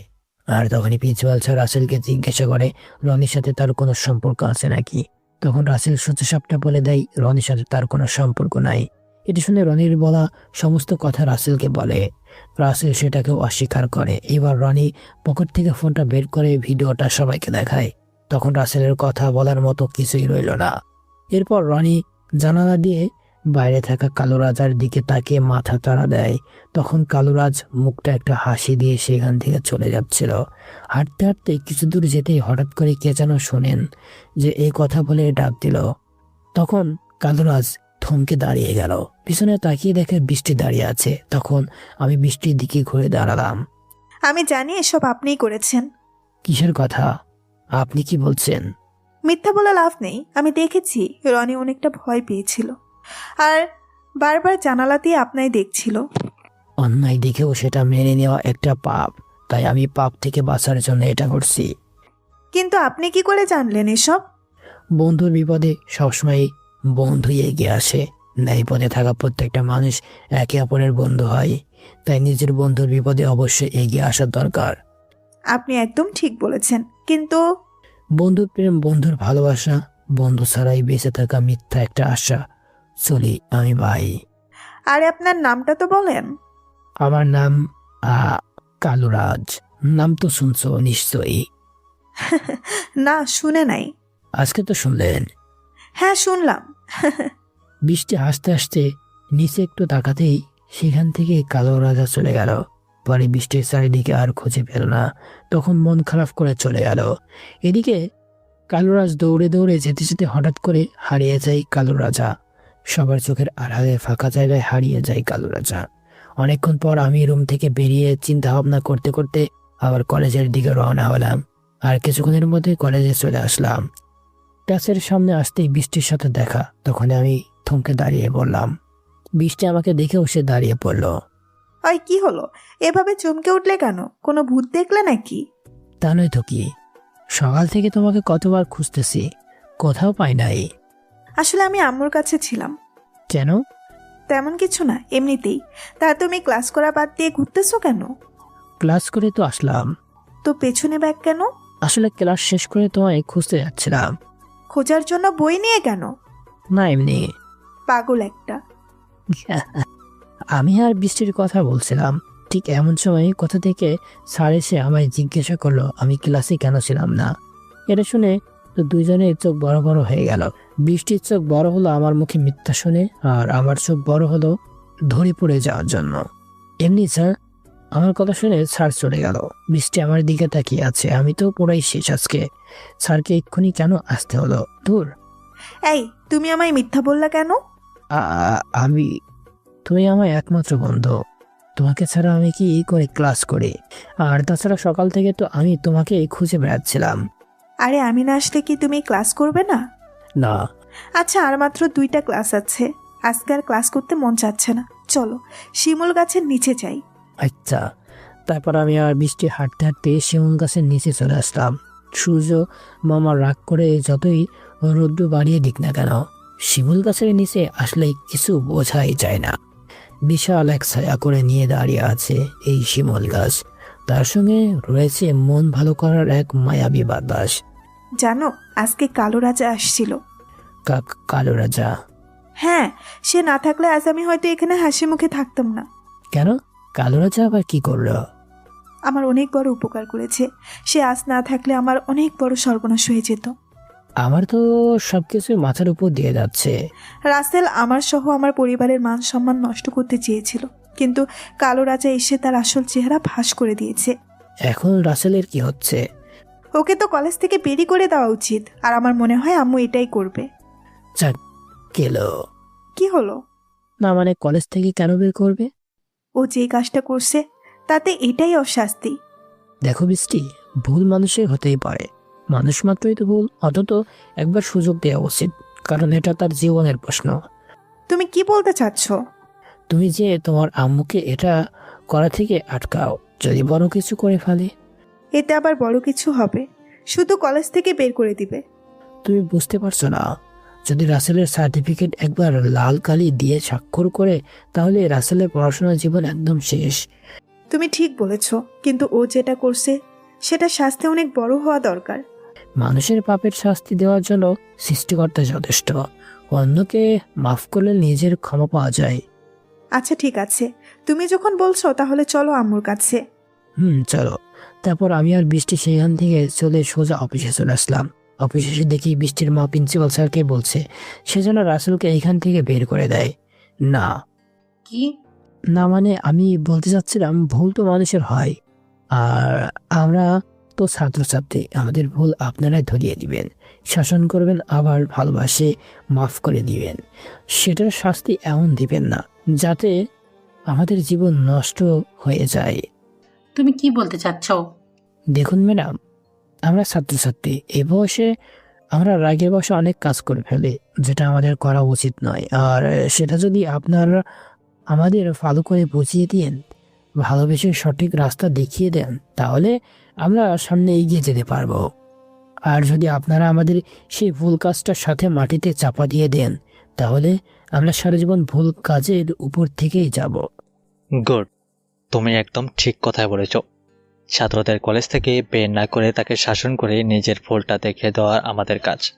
তবে রাসেল যেই কাজ করেছে তার শাস্তি তাকে পেতেই হবে, কিন্তু সেই কলেজের ছাত্র বলে তাকে আর একবার সুযোগ দেওয়া হবে। আর 1 সপ্তাহের জন্য কলেজ থেকে রাসেলকে বহিষ্কার করা হলো। ধন্যবাদ স্যার আমার কথাটা বোঝার জন্য। কিন্তু স্যার, এরকম ভুল যদি আমি করতাম তাহলে কি আমাকে কলেজ থেকে বের করে দিতে চাইতে? একটাবার কি সুযোগ দিতে চাইতে না? বুঝতে পারছি। রাসেল, তুমি যার ক্ষতি করতে চাইছিলে সেই আজ তোমাকে বাঁচালো। সরি ম্যাডাম, আমি এরকম ভুল আর কখনো করব না। রসেলের মুখে কথা শুনে বৃষ্টির মা কোনো কথা না বলে সেইখান থেকে চলে গেল। তখন আমি আর বৃষ্টিও সেইখান থেকে চলে আসলাম। বাইরে আসতে দেখে একটু পর রাসেল আর রনি বেরিয়ে আসলো। তখন তাদের দেখে বৃষ্টি তার সামনে এসে দাঁড়িয়ে গেল। কলেজে আসার পর থেকে তুই তোর ইচ্ছে মতো অন্যায় করে যাচ্ছিস। কখনো কিছু বলি নাই, এমনকি তোর সাথে কথাও ঠিক মতো বলি নাই, কিন্তু জীবনের প্রথমবার কেউ আমাকে কথা বলাতে শিখিয়েছে, যাকে আমি নিজের বন্ধু মনে করি। তুই তাকে অযথাই শাস্তি দিচ্ছিলি। আর আমার জানা মতে কারো বন্ধুর সাথে অন্যায় হতে দেখে কেউই চুপ করে থাকবে না। আমিও থাকি নাই, নিজের বন্ধুর পাশে দাঁড়িয়েছি। আর তুই সেটার প্রতিশোধ নিতে যেয়ে আমার ইজ্জত, আমার পরিবারের মান সম্মান নিয়ে খেলা শুরু করলি। ছি! বৃষ্টির এসব কথা শুনে রাসেল চুপ করে রইল। তুই কি ভেবেছিস তোর প্রতি আমার রাগ ঘৃণা এত সহজে চলে যাবে? কখনোই না। আজকে তোকে আমি বাঁচাইনি, তোকে বাঁচিয়েছে আসাদুল। হ্যাঁ, আসাদুল, যাকে তুই বিনা দোষে শাস্তি দিচ্ছিলি, যার সরলতার সুযোগ নিয়ে সবসময় অপমান করতি, সেই আসাদুল আজ তোকে বাঁচিয়ে নিল। যা, সরে যা চোখের সামনে থেকে। এ কথা শুনে রাসেল আর রনি সেখান থেকে চলে গেল। আর বৃষ্টি চুপচাপ হয়ে সোজা এসে শিমুল গাছের নিচে বসে পড়ল। আমিও তার সাথে ছিলাম, তাই আমিও তার পিছন পিছন এসে শিমুল গাছ নিচে চুপচাপ হয়ে বসে পড়লাম। দুজনের মধ্যে কোনো কথাই নেই, মনে হচ্ছে দুজনেই নীরবতা পালন করছি। দুজনেই চুপচাপ হয়ে আনমনে বসে আছি। হঠাৎ বৃষ্টি নীরবতা কাটিয়ে বলল, তোমার আবার কি হলো? চুপচাপ কেন? কই কিছু না। তাহলে চুপ কেন? তুমি আমার জন্য এত বড় একটা বিপদে পড়লে আর আমি কিছুই করতে পারলাম না। এতে তুমি কি করবে? বাদ দাও। আমি যখন তোমায় খুঁজছিলাম তখন রাসেল আমায় এই সিনেমার ফিল্মের মতো কয়েকটা ডায়লগ বলছিল। কি বলছিল? তুই যদি ম্যাথে ভালো হোস তাহলে আমিও এডিটে অত্যন্ত বিপজ্জনক ভালো। তাই নাকি? আরে এটা রাসেলই বলেছিল। হ্যাঁ রে, রাসেল একটা মেয়ের খারাপ ফটোতে সে আমার ফটো লাগিয়েছিল এডিট করে। এডিট কেমনে করে? কম্পিউটার দিয়ে, আর না হলে মোবাইল দিয়ে। বাপরে। ওসব বাদ দাও। আচ্ছা একটা কথা বলি। হ্যাঁ বলো। ছোটবেলায় আমরা যখন কাউকে খুব ভালো মনে বেস্ট করতাম তখন তাকে আমরা তুই করে বলতাম, কারণ তখন আমরা জানতাম তুই করে কাউকে ডাকলে নাকি বেস্টু আরো ভালো বেস্টু হয়। তুমি কখনো কখনো এমনভাবে কথা বলো যেন ছোট বাচ্চা, আবার কখনো কখনো এমনভাবে কথা বলো যেন মহাজ্ঞানী। বৃষ্টির কথা যাওয়ায় আমি আর ডান হাতটা মাথার পিছনে দিয়ে হি হি করে একটা অট্ট হাসি দিলাম। আচ্ছা ঠিক আছে, আজ থেকে আমরা দুজন একে অপরকে তুই তুই করে বলবো, ওকে? ঠিক আছে। এবার চলো, আম্মা মনে হয় আমার জন্য অপেক্ষা করছে। আচ্ছা। কচু আচ্ছা। তারপর আমি যখন বৃষ্টি সেখান থেকে উঠে সোজা অফিসের দিকে আসলাম। এসে দেখি বৃষ্টির আম্মু অফিস থেকে বের হচ্ছে। বৃষ্টির আম্মুকে দেখে আমি লুকিয়ে গেলাম। তখন বৃষ্টি পাশ তাকে আমায় দেখতে না পেয়ে আশেপাশে তাকালো। তৎক্ষণে আমি সেইখান থেকে চলে এসেছি, কারণ ম্যাডামের সামনে যাওয়ার মতো সাহস আমার নেই, তাও আবার তার মেয়ের সাথে। বাপরে, এসব ভাবতে ভাবতে আমি কলেজ থেকে বেরিয়ে রাস্তায় আসলাম। এমন সময় হঠাৎ কে যেন এসে আমায় জড়িয়ে ধরলো। আমি ভালো করে দেখিয়ে দেখি রাসেল আমায় জড়িয়ে ধরে আছে। আমি তো আকাশ ভেঙে পড়লাম। রাসেল হঠাৎ আমায় জড়িয়ে ধরলো। আরে রাসেল ভাই, আপনি? আসাদুল ভাইয়া, তুমি আজকে আমাকে বাঁচিয়ে দিয়েছ। আমি তোমাকে অনেক কষ্ট দিয়েছি, প্লিজ আমাকে মাফ করে দাও। আরে আগে আমাকে তো ছাড়েন। আগে বলো মাফ করে দিয়েছ। হ্যাঁ, মাফ করে দিয়েছি। জানতাম আমি তোমার মন অনেক বড়, তুমি আমাকে ক্ষমা না করে পারবে না। হ্যাঁ, এইবার আমায় যেতে দিন। আসাদুল ভাইয়া, তুমি আমায় আজকে বাঁচিয়েছ, তার জন্য আজকে রাতে বন্ধুদের নিয়ে একটা ছোট্ট পার্টির আয়োজন করেছি। তুমি সেখানকার বিশেষ মেহমান, প্লিজ না করো না। কিন্তু তুমি চিন্তা করো না, বৃষ্টি জানতেও পারবে না। আমি কখনো এইসব পার্টিতে যাইনি। আরে ভাই, আমরা তো আছি, তুমি চলে এসো। আচ্ছা ঠিক আছে। তারপর আমি রাসেলের কাছ থেকে ঠিকানাটা নিয়ে আমার বাসার দিকে রওনা হলাম। কিছুক্ষণের মধ্যে রুমে চলে আসলাম। রুমে এসে এই বই খাতা রেখে জামা কাপড় খুলে রেখে গোসল করে দিলাম। তারপর রাতে শার্ট আর প্যান্ট পরে পার্টিতে চলে আসলাম। আমি রাসেলের দেওয়ার ঠিকানা মতো চলে আসলাম। ওখানে এসে দেখি রাসেলের বন্ধুরা আগে থেকে দাঁড়িয়ে আছে। আমি সেখানে যেতেই আমার নাম ধরে রাখলো। আপনারা কি আমায় চিনেন? আমার কথার জবাবে তারা বলল তাদের এখানে রাসেল রেগেছে যাতে আমাকে নিয়ে ভিতরে যায়। এটা শুনে আমি কিছুটা ভিতরে খুশি খুশি ফিল করলাম। রাসেল যতটা খারাপ ভেবেছিলাম ততটা খারাপ নয়। আমি এসব ভাবতে ভাবতে রাসেলের বন্ধুদের সামনে আসলাম। তখন রাসেলের বন্ধুরা আমার মাথা থেকে পায়ের দিকে তাকিয়ে দেখতে লাগলো। তারপর তারা নিজেদের মধ্যে জোরে জোরে হাসাহাসি শুরু করে দিল। আর আমাকে বলল আমি সব কি পরে এসেছি পার্টিতে, আমাকে নাকি গ্রামের খ্যাতদের মতো লাগছে। আরো অনেক কথা বলল। আমি তাদের কথা শুনেও না শোনার ফান করে রইলাম, কিন্তু তারা থামার কোনো নাম কথাই ইচ্ছে না। সিরিয়াল মতো আমাকে অপমান করে যাচ্ছে। একটু পর সেখানে রাসেল চলে আসলো। আমাকে আর তাদের বন্ধুদের দিকে দেখে আমাদের কাছে চলে আসলো। কি হচ্ছে এসব? তোমাদের বলেছিলাম আসাদুল আসলে তাকে নিয়ে ভেতরে যাবে, আর তোমরা তাকে নিয়ে হাসাহাসি শুরু করে দিয়েছো। তাকে দেখতে খ্যাত রাস্তার ছেলে লাগছে, এতে তার কোনো দোষ নেই। তোমাদের মতো দামি দামি জামা কাপড় সে হয়তো চোখেও দেখে নাই, কারণ তারা গরিব, রাস্তায় পড়ে থাকা অসহায় ছেলে। এসব পার্টিতে আসার মতো তার কোনো যোগ্যতাই নেই, কিন্তু আমি নিয়ে এসেছি কারণ সে আমার সাথে একই ক্লাসে পড়ে। আর আসাদুল, তুমি এদের কথায় একদম মন খারাপ করো না, এরা এরকমই। আচ্ছা, সমস্যা নাই। আসলে তোমাদের মতো গরিব মানুষদের এরা ঘৃণা করে। তুমি চলো ভেতরে এসো। আমি কিছু বুঝলাম না, রাসেল আমাকে অপমান করলো নাকি অপমানের হাত থেকে বাঁচালো, কি জানি বাবা। শহরের মানুষদের কথা ঠিক বোঝা যায় না। রাসেল আমার হাত ধরে টেনে ভিতরে নিয়ে গেল। ভিতরে ঢোকার সঙ্গে সঙ্গে সে আমার হাত ছেড়ে দিল। তার পাশ থেকে কি যেন হাতে নিয়ে দুই হাতে একত্রিত করে আবার টিস্যু দিয়ে হাত মুছে দিল। আমি চারিপাশে তাকিয়ে দেখি বিভিন্ন রঙের আলো জ্বলছে। ছেলেদের সাথে সাথে একটা করে মেয়েও আছে। মেয়েরা অনেক ছোট ছোট জামা কাপড় পরে আছে, তাদের প্রায় শরীরটা বেরিয়ে আছে। মেয়েরা কি সব নোংরা নোংরা ইশারা দিচ্ছে। আমি এক পাশে গিয়ে দাঁড়িয়ে গেলাম। একটু পর পার্টি শুরু হয়ে গেল। অনেক জোরে গান বাজনা শুরু হলো, সবাই নাচতে লাগলো। আমি সেখানে দাঁড়িয়ে থেকে শুধু আশেপাশে তাকিয়ে এইসব দেখছিলাম। ঠিক এমন সময় দেখলাম রাসেল একটা মেয়ের দিকে তাকে ইশারায় কি যেন করলো, ইশারায় কি যেন বললো। আমি সেদিকে মনোযোগ না দিয়ে নিজ মনে দাঁড়িয়ে রইলাম। একটু পর একটা মেয়ে আমার পাশে এসে দাঁড়িয়ে গেল। আমি পর্যাপ্ত পরিমাণ ফাঁকা রেখে একটু দূরে গিয়ে দাঁড়ালাম, কিন্তু সে মেয়েটা আমার দিকে আরো এগিয়ে আসলো। তারপর মেয়েটা আমার দিকে তাকিয়ে মুচকি হাসতেছে। আমি তো কিছুই বুঝতে পারলাম না। তারপর মেয়েটা এক গ্লাস আমার দিকে এগিয়ে দিয়ে বলল জুস। আমি ভাবলাম হয়তো এটাই জুস, তাই আমি গ্লাসটা হাতে নিয়ে মুখে দিয়ে দেখি আসলেই জুসের মতো স্বাদ। এটা সেটা না ভেবে খেয়ে নিলাম। জুসটা খেতে একটু ভালোই লাগলো। তখন মেয়েটা আরেকটা গ্লাস এগিয়ে দিল।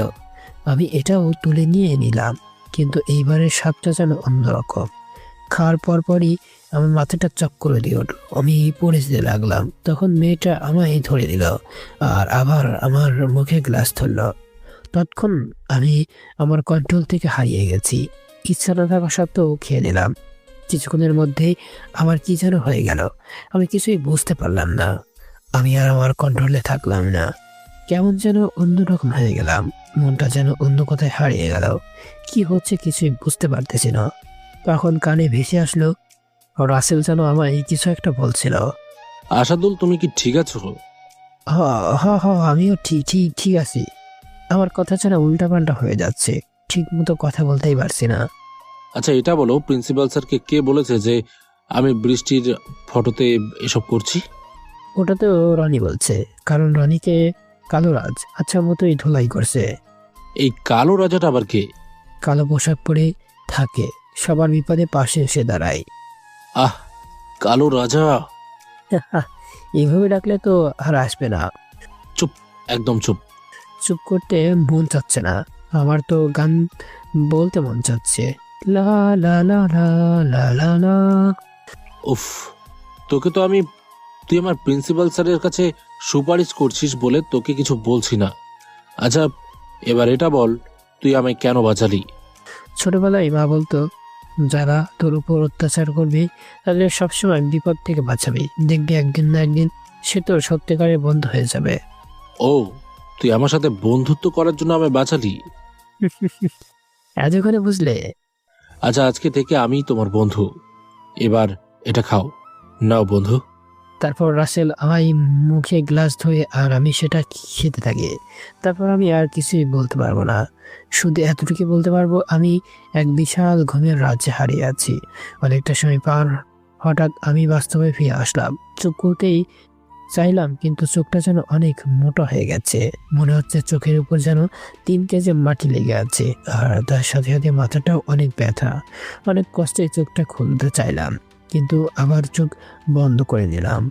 তখন মনে হলো আমি তো রাসেলের পার্টিতে ছিলাম, তাহলে আমি শুয়ে আছি কেন, আর কোথায় বা শুয়ে আছি?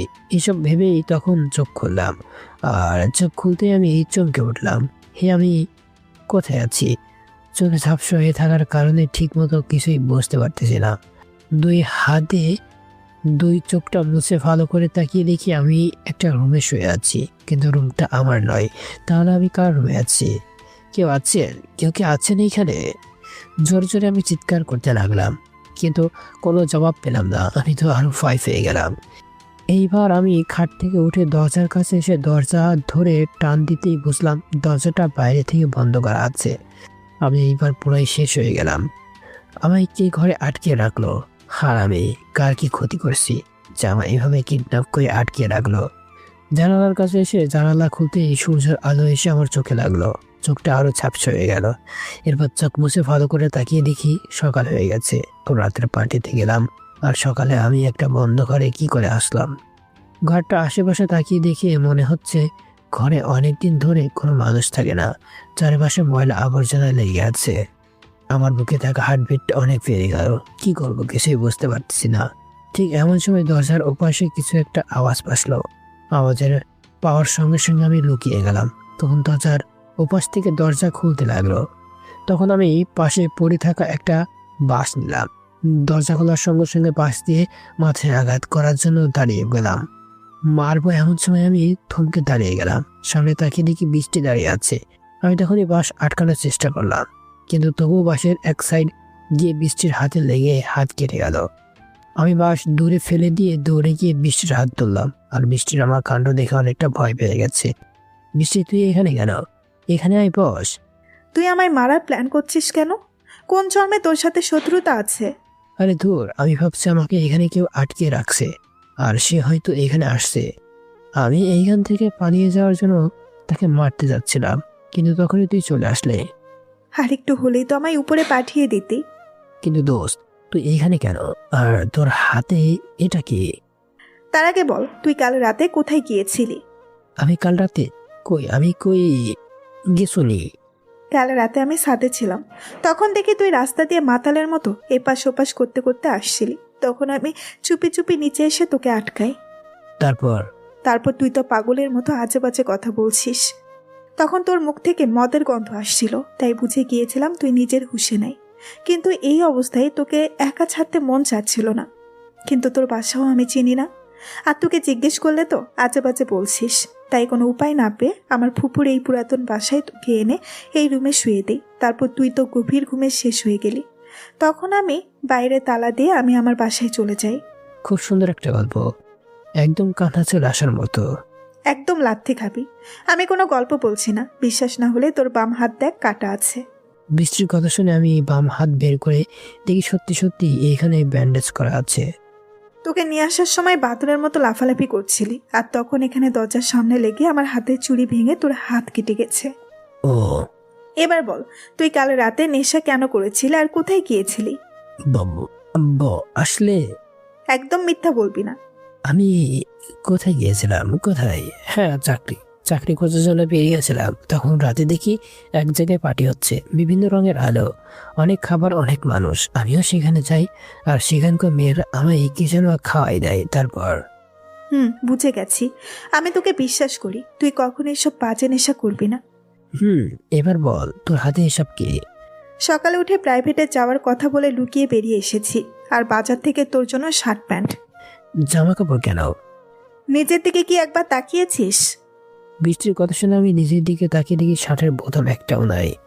শার্ট আর প্যান্ট থেকে কি বাজে গন্ধ আসছে। এবার এসব পাল্টে নেন জনাব। আপনি বাইরে যান মিসেস। হুম। তারপর বৃষ্টি বাইরে গেল, আর আমি শার্ট প্যান্ট পাল্টে দিলাম আর সেখান থেকে দুজনে বেরিয়ে আসলাম।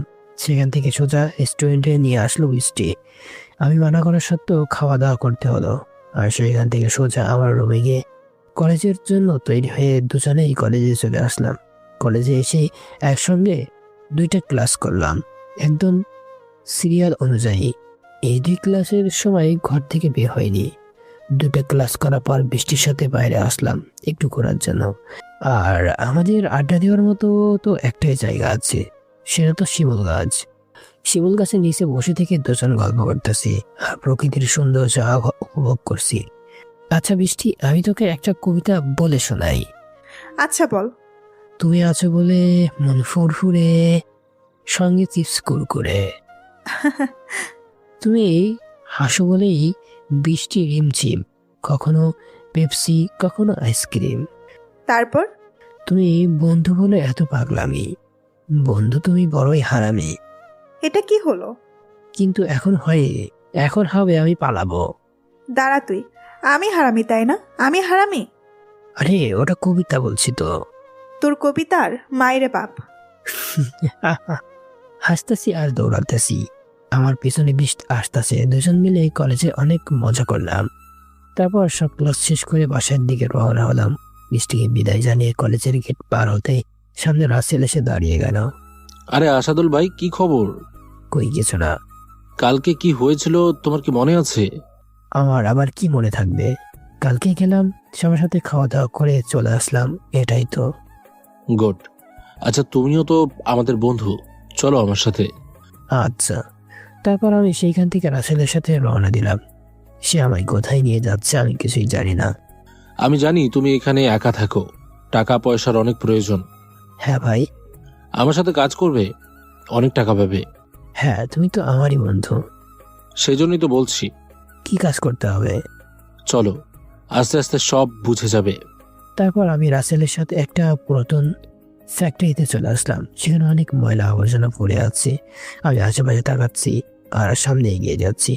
হঠাৎ করে রাসেলের সামনে থেকে একটা ড্রাম সারালো আর সামনে একটা রাস্তা পেরিয়ে আসলো। সেইখানে দিয়ে একটু যেতেই একটা বিশাল বড় রুম বের হলো, যেখানে অনেকগুলো প্যাকেট আছে কিন্তু কোনো মানুষ নেই। বড় বড় কাগজের বক্স রয়েছে অনেকগুলো, কিন্তু আমি বুঝতে পারতেছি না এইসব বক্স কিসের। পুরো ফ্যাক্টরি ভাঙা চোরা ময়লা আবর্জনায় পড়ে আছে, কিন্তু এই জায়গা এত সুন্দর করে সাজানো আছে। চারিদিকে বক্স রয়েছে, মাঝখানে একটা চেয়ার টেবিল আছে। মোট কথা এটা দেখে মনে হচ্ছে এখানে অনেক মানুষের যাতায়াত রয়েছে, কিন্তু এখানে তো কোনো মানুষকে দেখছি না। তাহলে কি এখানে শুধু রাসেল থাকে? কিন্তু এত বড় জায়গায় রাসেল একা কি করবে? করে সবে বেরিয়েছো? রাসেল এই কথা বলার সাথে সাথে চারিপাশ থেকে অনেক কয়েকজন লোক চলে আসলো। আমি তো চমকে গেলাম। আজ থেকে আমাদের দলের একজন বৃদ্ধি হলো, আর তার নাম আসাদুল। এই তো সেই আসাদুল। এরা সবাই আমার বন্ধু, আমরা সবাই মিলে একসঙ্গে কাজ করি। ও। তারপর রাসেল গিয়ে মাঝখানে থাকা সেই চেয়ারটায় বসলো আর সবাই চারিপাশে দাঁড়িয়ে গেল। ওমর কয়েকদিন থেকে আমি এখানে আসতে পারিনি, কলেজে কিছু সমস্যার কারণে। তাই এই কয়েকদিনের কি কি খবর আছে বলো। রাসেল ভাই, আজকে আমরা কোনো রকম মাল সাপ্লাই দিতে পারিনি। কেন? গত 4 দিন থেকে যারা এই মাল সাপ্লাই দিতে গেছে তারা এখন পর্যন্ত ফিরে আসে নাই। কেন, কি হয়েছে তাদের? এসব কথা যদি বস জানতে পারে তাহলে পাখির মতো গুলি করে মারবে। ভাই, শুনেছি শহরে কালো রাজা নামে কে যেন এসেছে, সে সবাইকে সাহায্য করতেছে। রনিকে মেরে সব সত্যি কথা বের করছে। ভাই, আপনি কি করে জানলেন? আমায় খবর দেওয়ার মতো হাজার লোক আছে এই শহরে। আমার মনে হচ্ছে এই কালো রাজা আমাদের পথের কাঁটা হয়ে দাঁড়িয়ে আছে, একে তো আমি ছাড়বো না। আমাদের কিছু একটা করতে হবে। এদিকে আমাদের হাতে যতটুকু মাল ছিল তা প্রায় শেষের দিকে। যদি আমাদের শেষ হয়ে যায় তাহলে জনির কাছ থেকে সবাই নিতে লাগবে, তখন আমাদের কি হবে? কি আর হবে, বসের হাতে গুলি খেয়ে মরতে হবে। আহ, না না না, এমনটা কিছুতেই হতে দেওয়া যাবে না। যে করে হোক আমাদের আজকেই মাল আনতে হবে। কিন্তু কি করে? ওমর, আজকে তুই আর আমি যাব মাল আনতে। আর হ্যাঁ আসাদুল, তুমি আজকে এখানেই থাকবে, কারণ আজকে তোমাকে নিয়ে যেতে পারবো না। কালকে সকালে তোমায় সবকিছু বুঝিয়ে দেবো। আচ্ছা। তুমি এখন বাসায় যাও, আর এই নাও তোমার হাত খরচ। কাল সকাল 9টায় এখানে চলে এসো, তবে সাবধানে, কেউ যেন না দেখে। আচ্ছা, আমি এমনভাবে আসবো যাতে কেউ দেখা তো দূরের কথা, বুঝতে পারবে না। গুড বাই, তুমি এখন যাও। আর ওমর, আজকে রাতেই যা করার করতে হবে। আমি রাতে তোমায় প্ল্যান বলবো, ঠিক আছে? ঠিক আছে। এখন যে যার মতো কাজে লেগে পড়ো, যাও। তারপর যে যার মতো কাজের দিকে চলে গেল, আর আমি সেইখান থেকে পেরিয়ে বাসায় চলে আসলাম। আমি বাসায় এসে একটু ঘোরাঘুরি করতে গিয়ে রাত হয়ে গেল। রাতে রুমে গিয়ে বই নিয়ে পড়তে বসলাম। পরের দিন সকালে উঠে ফ্রেশ হয়ে কলেজে যাওয়ার উদ্দেশ্যে বেরিয়ে পড়লাম। প্রতিদিনের মতোই আজকেও রাস্তার ডান পাশ দিয়ে হেঁটে যাচ্ছি। হঠাৎ করে আমার মনে হলো আজকে তো রাসেল আমায় সেখানে যেতে বলছিল, অথচ আমি কলেজে যাচ্ছি। তাই আমি আর কলেজে গেলাম না, সেখান থেকে সোজা সেই পুরোনো ফ্যাক্টরিতে চলে আসলাম। সেখানে এসে প্রথমে আশেপাশে তাকিয়ে দেখলাম কেউ আছে নাকি। আশেপাশে তাকিয়ে দেখি কেউ নাই। তখন আমি ভিতরে চলে আসলাম। ভিতরে এসে রাসেলের মতো আমিও ড্রাম সরিয়ে জায়গার মতো চলে আসলাম। সেখানে এসে দেখি সবাই চুপচাপ হয়ে দাঁড়িয়ে আছে।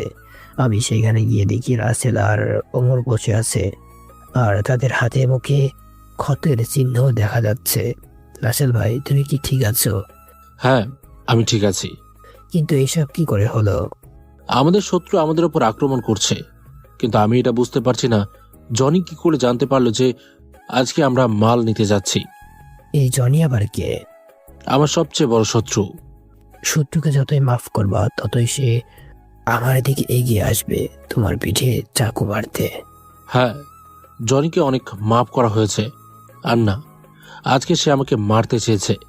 কিন্তু বস, আমার একটা কথা। কি কথা? এটা বলেন আপনারা কোন কোন দিন মাল নিতে চান আর কোথায়? সপ্তাহে 2 দিন যাই, আর প্রতিবার ভিন্ন ভিন্ন জায়গায়। তবে আমাদের নির্দিষ্ট কয়েকটা জায়গা আছে যেগুলোতে আমরা মাল নিতে যাই, আর সেসব জায়গার ঠিকানা শুধু আমার সাথে কাজ করার সবাই জানে। তার মানে? কি বলতে চাচ্ছ? জনি জেনে গেছিল যে আপনি গতকাল রাতে মাল নিতে যাবেন, কিন্তু ওই খবরটা কেবল আপনার লোকেরাই জানতো। এর মানে কি বুঝতে পারছেন? আমি এত কিছুর মানে বুঝি না, যা বলতে চাও পরিষ্কার করে বলো।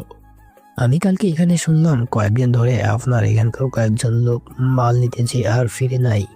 আমার মন বলছে নিশ্চয়ই সেই লোকগুলোর হারিয়ে যাওয়ার পিছনে জনির হাত আছে। তা না হলে জনি কি করে জানবে আপনি মাল নিতে যাচ্ছেন? কথাটা অবশ্য তুমি ঠিক বলেছ, হয়তো ওদের কাছ থেকে আমার প্ল্যান শুনতেছে। আমি বলি কি ভাই, মেরে দেন। শত্রুকে যতই মাফ করবেন সে ততই বিষাক্ত হয়ে যাবে। হ্যাঁ, ও আমার উপর হামলা করছে, কিন্তু ওকে মারবো কেমনে? এসব কাজ তো আমার বাম হাতের খেলা। আমায় একবার হুমকি দেন ভাই, জনির খেলা আমি শেষ করে দিই। কি বলছো? তুমি করবে খুন? সিনেমায় অনেকবার খুন হতে দেখেছি, তখন থেকে আমার ইচ্ছে জীবনে একবার হলো আমি নিজের হাতে কাউকে খুন করব। আচ্ছা ঠিক আছে, তুমি জনিকে খুন করবে, কিন্তু তোমায় একা যেতে হবে না। যত লোক লাগে নিয়ে যাও। না ভাই, ওর কথায় তুমি ভুলে যেও না যে জনি একজন নামকরা মাস্তান। ওকে মারা এতটা সহজ নয়। হ্যাঁ, ঠিক বলেছ। আমি নিজেই যাব আজকে। আর আসাদুল, আজকে তুমি যেই সাহস দেখিয়েছ, এতে তো আমার মন জয় করে নিলে। তুমি এখন থেকে আমার কাছের লোক। ধন্যবাদ ভাই। আমার পথের কাটা জনিকে সরিয়ে আমি হব এখানকার রাজা। ভাই, কালো রাজার থেকে সাবধান থেকো। কালুরাজ, কালুরাজ বরাবর এই কথা কেন বলো? ও আসবে না, কারণ সে এবার আমাদের প্ল্যানের কথা কিছুতেই জানতে পারবে না। হ্যাঁ, এবার দেখবো কালো রাজা কি করে। ভাই আপনি নিশ্চিত থাকুন। তোমরা সবাই কাজে লেগে যাও। কোথায় কতটা মাল যাচ্ছে সেসব ঠিক করো, যাও। ভাই আমাকে এইবারের মতো যেতে হবে। যদি ওই বৃষ্টি আমাকে কলেজে না পাই তাহলে আমার বাসায় চলে আসবে। আচ্ছা যাও। তারপর আমি সেখান থেকে সোজা বেরিয়ে কলেজের দিকে রওনা দিয়ে দিলাম। কিছুক্ষণের মধ্যেই কলেজে চলে আসলাম। সোজা ক্লাসে আসলাম। জানালা দিয়ে তাকিয়ে দেখি ক্লাস হচ্ছে, কিন্তু বৃষ্টি নেই। তাই আমি সেখান থেকে ম্যাডামের অফিসে আসলাম, কিন্তু সেখানেও পেলাম না। পাগলিটা আবার কোথায় চলে গেল? ক্লাসেও নেই, ওর আম্মুর কাছেও নেই। তাহলে কোথায় গেল? ও হ্যাঁ, শিমুল গাছ। শিমুল গাছের নিচে অবশ্যই থাকবে। বৃষ্টি অন্য কোথাও না থাকলে শিমুল গাছের নিচে থাকতে পারে। যেই ভাবা সেই গাছ, চলে আসলাম শিমুল গাছের নিচে। এসে দেখি পাশে থাকা পুকুরের দিকে এক দৃষ্টিতে তাকিয়ে আছে বৃষ্টি। আমি যেয়ে তার পাশে বসলাম। সে আমার দিকে না তাকিয়ে বলল, এতক্ষণ কোথায় ছিলি? তুই আমাকে চিনলি কি করে? সেসব বাদ দে, তুই আমার সাথে কথা বলবি না, যা এখান থেকে চলে যা। তুই চলে তো যাব, কিন্তু আগে তোর ভালো খবর দিয়ে যাই। যদি তুই অনুমতি দিস তাহলে। তোকে কিচ্ছু বলতে হবে না, তুই এখান থেকে চলে যা। আচ্ছা, কালুরাজের সাথে দেখা হয়েছিল, এটা তো তোকে বলতে চেয়েছিলাম, কিন্তু তুই তো এখন রেগে আসছিস, শুনবি না বলছিস। তাহলে আর কি করা, আমি জায়গা। আরে আরে শোন, কি? কি বলতে চাস বল। না না, তুই তো শুনবি না বললি। এখন তো শুনবো বলছি। না, বলবো না। বল না জানু, প্লিজ। তুই তো আমার একমাত্র কলিজার বেস্ট ফ্রেন্ড, তোর উপর কি রাগ করে থাকতে পারি বল? তাহলে এতক্ষণ কি করলি? এতক্ষণ তো মজা করলাম। হো, এবার বল। আগে আই লাভ ইউ বল। I love you my dear কুত্তা। আজকে কালুরাজের সাথে দেখা হয়েছিল। তারপর? তারপর তারপর তাকে তোর কথা বললাম। কি বললি? আমি বললাম আমার একটা রাক্ষসী বান্ধবী আছে, সে তোমাকে অনেক পছন্দ করে, তোমার কথা শুনলেই সে অন্য দেশে হারিয়ে যায়। তারপর? তাই সে একটু মুচকে হাসি দিয়ে চলে গেল। কেন? আরে সে কি আমার তোর মতো মানুষ নাকি? সে সবার বিপদে পাশে থাকে, তার কত কাজ। সে কত ভালো, সবার বিপদ সে দেখে, সবাইকে সাহায্য করে, সবাইকে আপন করে নেয়। আমি আর এসবে পাগল হয়ে গেছি, আজকে তো ওকে আমি প্রপোজ করেই দিব। ধুর মাথা। আমি ভাবলাম কি আর হলো কি, ভেবেছিলাম বৃষ্টিকে কালুরাজের কথা বললে একটু রাগ কমবে, কারণ বৃষ্টি কালুরাজকে পছন্দ করে। তার খবর টিভিতে দেখলে সেখানে হা হয়ে দাঁড়িয়ে থাকে, সে সামনে আসলে তো আমাকে ফুলেই যায়। যেই দিন কালুরাজ ওর সম্মান বাঁচিয়েছে সেদিন থেকে ও রাজার জন্ম। বৃষ্টি পাগল, সবসময় আমার কানে শুধু তার কথাই বলে যায়। ওর মুখে কালুরাজার কথা শুনতে শুনতে আমার কান শেষ। ভেবেছিলাম আজকে কালুরাজার জন্ম একটু রেহাই পাবো, কিন্তু এখানে তো উল্টো হয়ে গেল। বৃষ্টি আনমনে কথা বলতে বলতে কোথায় যেন চলে গেল। তোর ভালো লাগে না, মানুষ এমন কেন? হ্যাঁ, আমি ওর এত ভালো বন্ধু আর সে কালুরাজকে পছন্দ করে।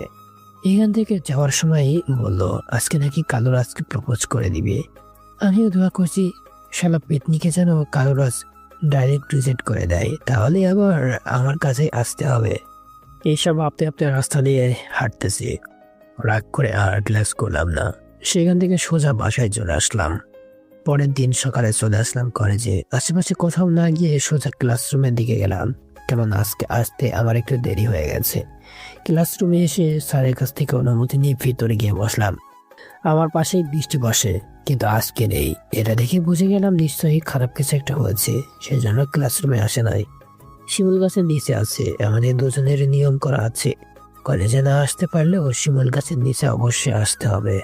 আমি ক্লাস শেষ করে চলে আসলাম সেইখানে, কিন্তু এখানেও এসে বৃষ্টিকে দেখতে পেলাম না।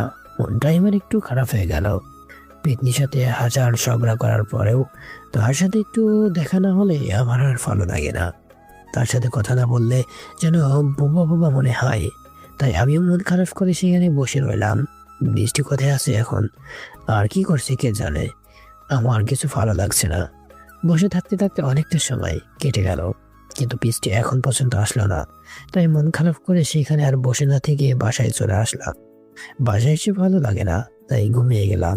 কি সুন্দর একটা ঘুম এসে আমায় জড়িয়ে নিল। হঠাৎ কানের কাছে কিছু একটা শব্দ পেয়ে ঘুম ভেঙে গেল। চোখ খুলতে দেখি একদম চোখের সামনে কালো চুল চুলতাছে। এটা দেখে তো আমি ভয়ে একদম শেষ। চোখ বন্ধ করে হাউমাউ করে সেই জোরে চিৎকার করে উঠলাম। তখন আমার মুখে কে যেন হাত দিল। হাতের স্পর্শ অনেক চেনা চেনা মনে হলো, তাই চোখটা খুললাম। আর খুলতেই দেখি বৃষ্টি আমার সামনে বসে আছে। বৃষ্টি, তুই? কেন রে জানো, অন্য কারো আসার কথা ছিল নাকি? সেটা থাকলেই থাকবে, কিন্তু তুই এটা আগে বল, তুই এইখানে কেন? ইচ্ছে হয়েছে তাই চলে আসছি। এক্ষুনি বেরিয়ে যা, কেউ দেখলে আমার সর্বনাশ হয়ে যাবে। এই শালা চুপ কর, তুই কি মেয়ে মানুষ যে তোর সর্বনাশ হবে? তুই এইখান থেকে চলে যা। জানো, তুই কি এখনো আমার উপর রেগে আছিস? না, তুই যা এইখান থেকে। না, যাবো না। চলে যা বলছি। প্লিজ মামা, রাগ করিস না। আমি তোর কাছে আসার অনেক চেষ্টা করছি, কিন্তু কালো রাজার কাছে ছিলি, আরে ধুর, এখন তো তুই কালো রাজাকে পেয়ে গেছিস। আমার কথা কি মনে থাকে? যা তুই এখান থেকে। ফাউল কথা বলবি না। এখন তো আমার কথা ফাউল লাগবে, কারণ আমি তো তোর কাছে এখন ফাউল। প্লিজ আসাদুল, তুই আমাকে যা বলার বল, আমাকে মার কিচ্ছু বলবো না, কিন্তু তোর আমার বন্ধুত্বের সম্পর্কে অপমান করে কিছু বলিস না রে প্লিজ। তুই আমার কাছে স্পেশাল ছিলি আর সারা জীবন থাকবি। তুই আমার জীবনের সব থেকে কাছের একজন মানুষ। তোকে হয়েছে, থাম। ইমোশনাল ডায়লগ ভালোই বলতে পারিস। তুই বলতে পারলে আমি কেন পারবো না? এবার বল, তুই কোথায় ছিলে? আমার মামার বাসা থেকে সবাই আসছে রে, সেজন্য আমার বের হতে দেয়নি সকালে। তোর মামা তো বোন কেমন আছে? শালা লুচ্চা, তোকে মেরে ফেলবো। কেন, আমি কি প্রেম করতে পারি না? হ্যাঁ পারিস, কিন্তু আমি যতক্ষণ তোর সাথে থাকবো ততক্ষণ পারবি না। আচ্ছা, তাহলে আজকে তোর মায়ের সাথে কথা বলে তোর বিয়ে দেওয়ার ব্যবস্থা করছি। আমাকে ছাড়া কি তুই থাকতে পারবি? সত্যি বলবো নাকি মিথ্যা? আগে মিথ্যা বল। মরে যাবো। আর সত্যি? তোকে কখনো মিথ্যা বলিনি আমি। কচু। একটা কবিতা মনে পড়ছে। বল। তোর জন্য আনতে পারি আকাশ থেকে তারা, তুই বললে বাঁচতে পারি অক্সিজেন ছাড়া, পৃথিবীকে লুটাতে পারি বন্ধু তোরই পাই। এবার তুই বল, এইভাবে আর কত মিথ্যা বলা যায়? সারা কুত্তা, আমি ভাবলাম তুই অনেক রোমান্টিক কিছু বলবি, কিন্তু তুই একদম হাসবি না। তাহলে কান্না করি? না, তাড়াতাড়ি উঠে গোসল করে নে, বিকাল হয়ে যাচ্ছে। তারপর আমি আর দেরি না করে বিছানা থেকে উঠে গোসল করে দিলাম। গোসল করে এসে দেখি বৃষ্টি রান্না করতেছে। আমি তাড়াহুড়ো করে তার কাছে যাই। তুই এসব কি করছিস? ডান্স করতেছি। তা তো ঠিক আছে, কিন্তু তুই কি রান্না করিস? তুই আগে এটা বল, লবণ কোথায় রাখছিস? এই নে। ধন্যবাদ। এবার তুই গিয়ে কাপড় পরে নে। আমি নিচের দিকে তাকিয়ে দেখি আমি শুধু একটা তোয়ালে পরে আছি। আমি জিব্বাই কামড় দিয়ে সেইখান থেকে দিলাম দৌড়। আমার দৌড়ে যাওয়া দেখে বৃষ্টি হাসতে লাগলো। আমি এসে কাপড় পরে দিলাম। তারপর বাইরে এসে দেখি বৃষ্টি বসে আছে। চল বাইরে খেয়ে নিব। কুত্তা, আমি এত কষ্ট করে রান্না করলাম আর তুই না খেয়ে চলে যাবে? আমি জানি ওটা খাওয়ার মতো পরিস্থিতিতে নেই। দেখ, এরকম করে বলবি না। আমি মানছি আমি কোনো কাজ পারি না, কিন্তু আস্তে আস্তে শিখতেছি তো। আজকে রান্না করা শিখছি। আরে সেটা ট্রাই করার জন্য আমাকেই খুঁজে পেলে? আরে আগে খেয়ে দেখ। আমি শুধু তোর জন্য রান্না করা শিখছি। আমি তোকে খাওয়াবো বলে রান্না শিখছি। এত রোমান্টিক হয়ে বলিস না, প্রেমে পড়ে যাব। সর। তারপর আমি বসে থেকে খাওয়া দাওয়া শুরু করলাম। আসলে বৃষ্টির হাতের রান্না অনেক সুন্দর হয়েছে, কিন্তু তাকে রাগিয়ে দেওয়ার জন্য সেটা প্রকাশ করলাম না। ইচ্ছা মতো বানিয়ে বানিয়ে রান্নার বদনাম করে দিলাম। কিন্তু অবাক করার বিষয়, বৃষ্টি তবুও আসতেছে। আমি এত কিছু মানে না খুঁজে বৃষ্টিকে নিয়ে বেরিয়ে চলে আসলাম। তার সাথে বিকালটা সুন্দর মুহূর্ত হিসাবে কাটালাম। আসলে সে যখন আমার পাশে থাকে তখন আমার সবকিছু ভালো হয়। তো সারা বিকেল ঘুরে সন্ধ্যার বৃষ্টি ওর বাসায় রেখে আমিও বাসায় চলে আসলাম। বাসায় এসে পড়তে বসলাম। পরের দিন সকালে আমি বৃষ্টির কথা মতো রাস্তার পাশে দাঁড়িয়ে রইলাম, কারণ সে বলছিল সে আমার সাথে কলেজ যাবে। জানি না আসবে কিনা, তবে থাকতে যখন বলেছে তাহলে থেকেই যাই। ক্লাস শুরু হওয়ার সময় চলে যাব। এই বলে আমি দাঁড়িয়েছিলাম। এমন সময় বৃষ্টি চলে আসলো। এতক্ষণে তোর আসার সময় হলো। কি করব বল, জীবনের প্রথমবার কলেজে একাই যাচ্ছি। আম্মুকে বোঝাতে বোঝাতে আমি শেষ। হয়েছে, এবার চল। তারপর আমি আর বৃষ্টি হাঁটতে লাগলাম। তখন টিভিতে ব্রেকিং নিউজ হিসাবে প্রচার হচ্ছে, গতকাল রাতে এই শহরের একজন বিখ্যাত ক্রিমিনাল জনি ইন্তেকাল করেছেন। বাপরে, আজকাল ক্রিমিনাল মরলেও ব্রেকিং নিউজ হয়। আমার মন বলছে এই জনের খুনের পেছনে কালো রাজার হাত আছে। কি করে এতটা শিওর হচ্ছিস? কাল রাতে কালো রাজার সাথে আমি দেখা করেছিলাম। তখন আমি ওর শার্টে রক্ত দেখেছি। হতে পারে সেটা রক্ত নয়। না রে, আমি নিজের চোখে দেখেছি। আমি এতদিন ভাবতাম কালো রাজা ভালো, কিন্তু এখন আমি বুঝে গেছি সে একজন খুনি। কিন্তু হতে পারে সে অপরাধীদের শাস্তি দিচ্ছে। শাস্তি দেওয়ার জন্য আইন আছে। একটা মানুষের কাছ থেকে একটা জীবন কেড়ে নেওয়ার অধিকার কোনো মানুষের নেই। দেখো, দুনিয়ায় কিছু কিছু মানুষ আছে যারা লোভ লালসায় ঢুকে অন্ধ হয়ে যায়, আর এই সমাজের জন্য কালসাপ হয়ে দাঁড়ায়। তখন সমাজকে বাঁচানোর জন্য সে কালসাপকে মরতে হয়। তবু একটা জীবনের অনেক মূল্য রে। চল আমার সাথে। তারপর আমি বৃষ্টিকে নিয়ে সেইখান থেকে সোজা হাসপাতালে চলে আসলাম। এই দেখ, এর নাম মামুন। ইচ্ছে ছিল পড়াশোনা করে পাইলট হবে আর নিজের বাবার মুখ উজ্জ্বল করবে। একে ড্রাগ পাচার করার জন্য বলা হয়েছিল। এ যখন না করে তখন তারা এই পা কেটে দেয় আর জোর করে ড্রাগস খাওয়ায় পুলিশের হাতে ধরিয়ে দেয়। স্বপ্ন নষ্ট হওয়ার জন্য সে এখন তিলে তিলে মরছে। বৃষ্টি মামুনের দিকে করুণ দৃষ্টিতে তাকিয়ে আছে। আর এটা দেখ, এর নাম জুই। এরও ঠিক সেরকম কিছু স্বপ্ন ছিল, কিন্তু তার খাবারের মধ্যে ড্রাগস মিশিয়ে দেয়। আর যখন সে নেশা হারিয়ে যায় তখন 4 জন মানুষ নামে জানোয়ার ওকে। আমার কথা শুনে সামনে থাকা জয়ী কান্না করে দিল আর পাশে থাকা বৃষ্টি অবাক হয়ে রইল। এখানে মোট 50 জন রোগী আছে, যাদের মধ্যে সবাই ছাত্রছাত্রী। সবাই কিছু না কিছু স্বপ্ন ছিল। তোর আমার মতো কিছু লোক এদের স্বপ্ন পূরণ করার লোভ দেখিয়ে তাদের নেশার সাথে জড়িয়ে দেয়। আর একবার যে এই নেশা আসক্ত হয়ে যায় তাকে ফিরিয়ে আনা ইম্পসিবল হয়ে পড়ে। সেজন্য ইচ্ছে না থাকা সত্ত্বেও তারা অন্যায় কাজের দিকে পা বাড়ায়। ভাইয়া, আমি কবে ঠিক হব? একে দেখ, এর নাম মিষ্টি। খুব অল্প বয়স, মাত্র সে 2য় শ্রেণীতে পড়ে। জীবনের কিছু শুরু না হতেই শেষ হয়ে গেছে। বাবা মা কেউ নেই। বাবা প্রতিদিন নেশা করে এসে তার মাকে ইচ্ছে মতো মারত। আর একদিন হাতুড়ি দিয়ে তার মায়ের মাথা আঘাত করে ফলে তার মা চিরকালের জন্য ঘুমিয়ে পড়ে। ভাইয়া, আমি ভালো হতে চাই না। কেন আবু? সুস্থ হয়ে সবাই বাবা মায়ের কাছে ফিরে যেতে চাই, কিন্তু আমার তো কেউ নাই, তাই আমি কোথায় যাব? এমন করে বলে না।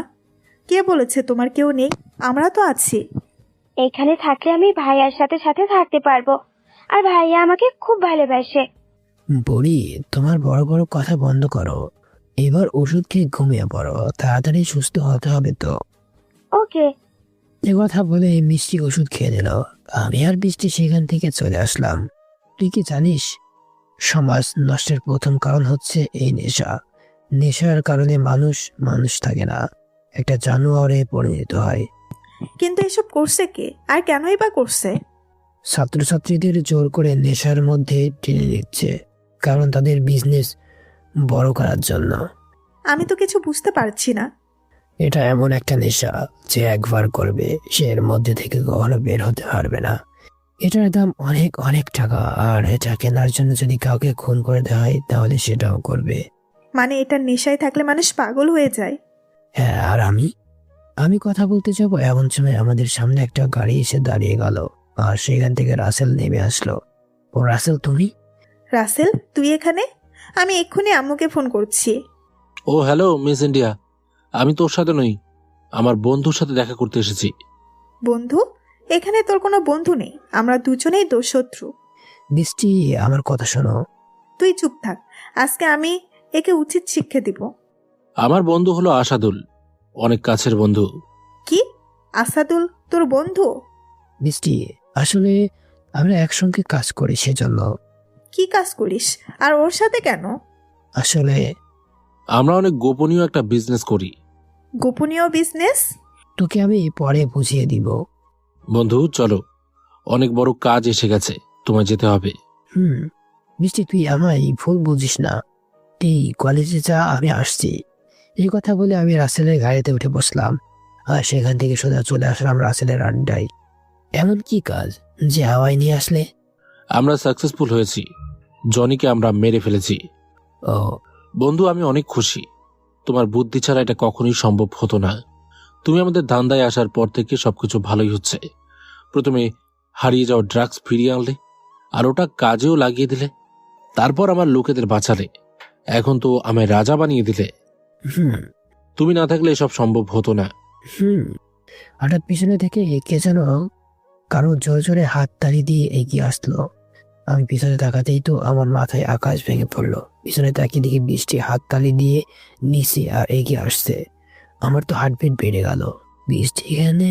বৃষ্টি এইখান পর্যন্ত কেমনে আসলো? বৃষ্টি, তুই? বাহ আসাদুল, বাহ, আপনি তো কামাল করে দিয়েছেন। একদিকে ভুলে ভালা সাধারণ ছেলে হওয়ার অভিনয়, অন্যদিকে একজন বিশাল ক্রিমিনাল। মিষ্টি, আমার কথা শোন। চুপ, একদম চুপ। এতদিন তোর অনেক কথা শুনেছি, অনেক বাহানা সত্যি ভেবেছি, কারণ আমি তোকে আমার সব কিছু ভাবতাম, কিন্তু আমি জানতাম না যে আমি ভুল ছিলাম। কিন্তু আজকে তুই সেটা আমায় দেখিয়ে দিলি। দোস্ত আমার। খবরদার ওই পাপি মুখ দিয়ে আমার দোস্ত বলবি না। তুই একটা খুনি, তুই একটা অপরাধী। না, নিজের হাতে খুন করা আর কাউকে দিয়ে খুন করা একই ব্যাপার। আমি যেই আসাদুলকে চিনতাম সেটা তুই নয়, সেটা তোর অভিনয় মাত্র ছিল, কিন্তু আমার জন্য সেটাই সব থেকে বড় কিছু। তাই আজকের পর থেকে তুই আমার কাছে মরে গিয়েছিস। আমার আসাদুল মরে গেছে। মিষ্টি। একদম না, তুই আমার নাম মুখেও আনবি না। আজকের পর যদি তুই কখনো আমার সাথে দেখা করার চেষ্টাও করিস, তাহলে আমার মরা মুখ দেখবি। না, আমার কসম। এই কথা বলে বৃষ্টি সেখান থেকে কান্না করতে করতে চলে গেল। আমি কিছুই করতে পারলাম না। আরে ভাই, এসব বাদ দাও। মেয়ে মানুষ একটু বেশি ইমোশনাল। তুই জানিস ওটা আমার কে? ওটা আমার জীবন। আর জীবন যদি দেহ থেকে আলাদা হয়ে যায় তাহলে দেহ থেকেও কোনো লাভ নেই। আমি গেলাম। এই কথা বলে আমিও সেখান থেকে চলে আসতে লাগলাম। কিছু দূর আসাই হঠাৎ পিছন থেকে খেঁচানোর জোরে আমায় মাথায় আঘাত করলো। আমার মাথার পিছনে হাত দিয়ে মাটিতে পড়ে গেলাম আর মুহূর্তের মধ্যে জ্ঞান হারিয়ে ফেললাম। তারপর কি হলো আমি কিছুই বলতে পারবো না। কিছুক্ষণ পর হঠাৎ করে আমার জ্ঞান ফিরলো। মাথার পিছনে অনেক ব্যথা। চোখ খুলে দেখি আমার 2 হাত আর 2 পা দড়ি দিয়ে শক্ত করে টানা দিয়ে বেঁধে দেওয়া আছে। আমি তখন সামনে তাকিয়ে দেখি সামনে রাসেল দাঁড়িয়ে আছে। রাসেল আমায় কি আটকালো? আমায় যেতে দাও। এত তারা কিসের ভাই? একটু অপেক্ষা করো। আমায় যেতে দে বলছি। আর একটু অপেক্ষা করো না, একজন মেহমান আসতেছে। এমন সময় আরেকজন আসলো। তার চারিপাশে লোকজন আছে, হাতে আছে অনেক দামি সিগারেট, মুখে রয়েছে ধোয়া। আমার সামনে আর রাসেল পাশে এসে দাঁড়ালো। তখন রাসেল একটা চেয়ার নিয়ে এসে তাকে বসতে দিল। হ্যালো ডিয়ার, আমি হলাম রতন সাহ। আপনি কে? আর আমাকে এখানে কেন ধরে আনছেন? আরে আরে, এই নাটক এখন পর্যন্ত শেষ হয়নি। এ কে রে ভাই? নাটকের রাজা। কালো রাজা থেকে নাটক রাজা, তোরা নামও দিতে পারিস। মানে? দেখ, এখন আর নাটক করে কোনো লাভ নেই। তুই কি ভাবছিলি আমরা তোর নাটক দেখে হাততালি দেব? সবাই হাততালি দাও। বাহ, খুব ভালো নাটক করলি তুই। একদিকে আসাদুল হয়ে একটা সাধারণ ছেলে, আর একদিকে কালো রাজা হয়ে অসাধারণ ছেলে। বস, আমরা তো আরেকটা নাম দিলাম, বেঈমান ছেলে। তুই কি ভাবছিলি তুই একদিকে ভুলে ভালা সাধারণ ছেলে হয়ে আমাদের প্ল্যান শুনে কালো রাজা হয়ে আক্রমণ করবি? আমাদের সাথে গেম খেলে আমার এক হাত মানে জনিকে মেরে ফেললি। শুধু তাই নয়, শহরে আমার যত কালো ধান্দার ব্যবসা ছিল সেসব কিছু বন্ধ করে দিলেই কি আমি ভয় পেয়ে যাব? এত কিছু যখন জেনে গেছিস তাহলে এটাও জেনে নে, প্ল্যান তোদের নয়, প্ল্যান আমি করতাম। আমি প্ল্যান করে প্রথমে তোদের ড্রাগস নিয়ে আসা লোকদের আটকে রাখি আর আমি নিজে গিয়ে সেটা জনির ওপর চাপিয়ে দিই। এবার আমি কিছুটা বলি। হ্যাঁ বল। তারপর আমাদের লোককে মেরে তুই নিজের লোক বানিয়ে আমাদের দলে ঢুকিয়ে দিলি আর তাদের কাছ থেকে আমাদের সমস্ত প্ল্যান জেনে নিতি আর সেই অনুযায়ী কালো রাজা হয়ে আক্রমণ করতি। বাহ, তুই তো দেখছি খুব বুদ্ধিমান। বুদ্ধিমান না হলে তোকে কি করে ধরতাম? দেখ, আমি তোকে ধরেই ফেললাম। আরে পাগল, তুই আমাকে ধরিসনি, বরং আমি তোকে ধরা দিয়েছি। মানে? মানে জনিকে যখন মারলাম তখন আমি নিজেই আমার হাতের আংটি খুলে সেখানে ফেলে আসি আর তুই পাগলের মতো ভেবে নিলি যে ওটা আমার হাত থেকে পড়ে গেছে। আরে গাধা, আংটি আঙুলে থাকে, সেটা একা একা পড়ে যায় না। তবুও তোকে ধরে ফেললাম। আরে আমি তোকে ভেবেছিলাম একটা আস্ত গাধা, তাই একটা সাধারণ চাষ দিয়েছি, কারণ আমি জানতাম তুই আমার সামনে আসবি না, সেজন্য আমি তোর সামনে আসলাম। আচ্ছা, মানলাম তুই অনেক বুদ্ধিমান, কিন্তু তোর সাথে আমার কিসের শত্রুতা? তুই তো সমাজের শত্রু। সমাজের কথা বাদ দে, আমি সমাজকে ঘৃণা করি। তুই জানিস সমাজে রাজ করবো বলে আমি কতজনকে খুন করেছি। আমি আমার বড় ভাইকে মেরেছি। বাবা মন্ত্রী ছিল, মন্ত্রী হওয়ার জন্য বাবাকে মারলাম, কিন্তু হতে পারলাম না, তাই চলে আসলাম কালো বিজনেসে, যেখানে টাকায় টাকা। তারপর টাকার কারণে ক্ষমতা আমার হাতে আসলো আর আমি নিজেকে আড়ালে রেখে বিজনেস চালিয়ে গেলাম। আমি জানতাম ভবিষ্যতে আমার এমনটাই চালানোর জন্য প্রথমে ছাত্রছাত্রীদের কাবু করতে হবে। সেই জন্য আমি কলেজে কলেজে ড্রাগস পাচার করা শুরু করি। খুঁজে খুঁজে কলেজে র্যাগিং করা স্টুডেন্টকে বের করি আর তাকে লিডার বানিয়ে দিই। কিন্তু তোর কারণে রাসেল আর জনির মধ্যে শত্রুতা হয়ে যায়। যার কারণে আমি জনিকে মারার জন্য রাসেলকে পাঠিয়ে দিই। আর রাসেল গিয়ে জনিকে মেরে আমার জন্য ফাঁদ বানিয়ে রেখে দেয়, যাতে আমি এসে জনিকে মরতে দেখে তাকে বাঁচানোর জন্য উঠে পড়ে লেগে যাই। একদম তাই। কিন্তু আমি তোর থেকে বেশি চালাক, তাই আমি সেসব কিছু না করে আমি তোর জন্য ফাঁদ পাতিয়ে রাখি। তারপর প্রথমে আমি বৃষ্টিকে তোর থেকে আলাদা করি, কারণ আমি কোনো প্রেমকে মারতে চাই না। সেজন্য তোকে নিয়ে আসার সময় বৃষ্টিকে একটা প্রমাণ দিয়ে আসি। বৃষ্টির মনে একবার যেটা সন্দেহ হয় সেটা না জেনে সে চুপ থাকে না। এই কারণে সেখানে রাসেল তোকে ওসব বলা শুরু করে। সে জানতো বৃষ্টি আড়ালে লুকিয়ে আছে। গেমটা খুব ভালোই খেলেছিস। এখন তোর পালা। মরার আগে অন্তত বলে যা তুই কে আর আমার সাথে কিসের শত্রুতা। তোর মতো আবর্জনাকে মুক্ত করার জন্য এসেছি, এবার তুই রেডি হয়ে যা। আরে তুই কি পাগল? আমি তোকে আটকে রেখেছি, তুই এখন আমার কাছে বন্দি, আর এখন তোকে খুন করবো আমি। তুই আমার কথার মানে খুঁজে পাস না। আমি তোকে বলছিলাম আমি তোর কাছে ইচ্ছে করে ধরা দিয়েছি, আর তুই কি ভাবলি আমি কি তোর হাতে মরার জন্য ধরা দিয়েছি? মানে? একবার পিছনে তাকিয়ে দেখ। তারপর রতন পিছনে তাকিয়ে দেখে তার চারিদিকে পুলিশ এসে ঘিরে ধরেছে। এবার রতন তো ভয় পেয়ে গেল। এবার বুঝেছিস আমি তোকে এতক্ষণ কথার জালে ফাঁসিয়ে রাখছিলাম। ভুল করেও এটা করিস না।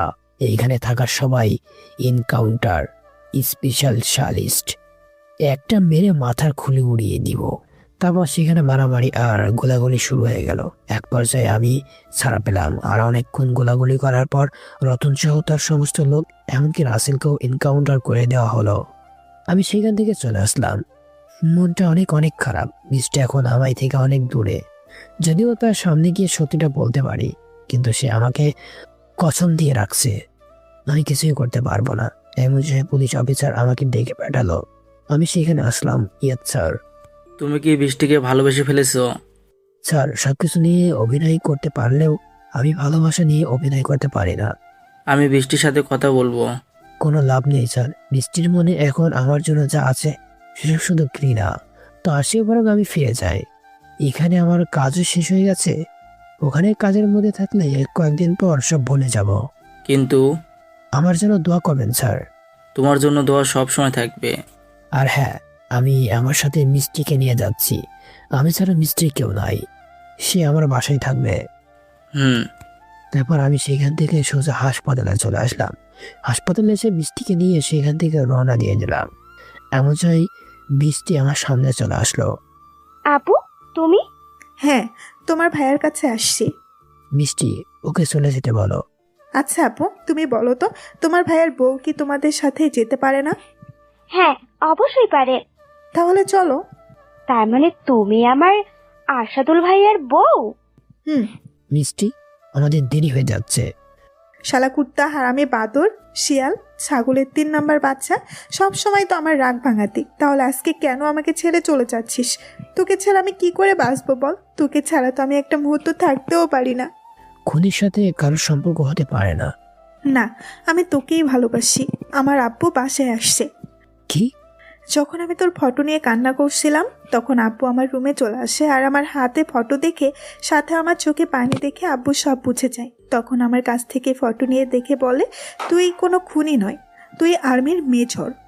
স্যার কখন আসলো? স্যার মানে? তোর বাবার আন্ডারে আমরা কাজ করি। তাহলে তুই সব কিছু জানতি? হ্যাঁ।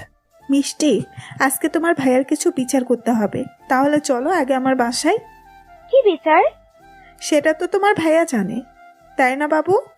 পেতনি, তুই আমার দিকে এরকম করে তাকাবি না বলে দিলাম, নয়তো খুব খারাপ কিছু একটা হয়ে যাবে।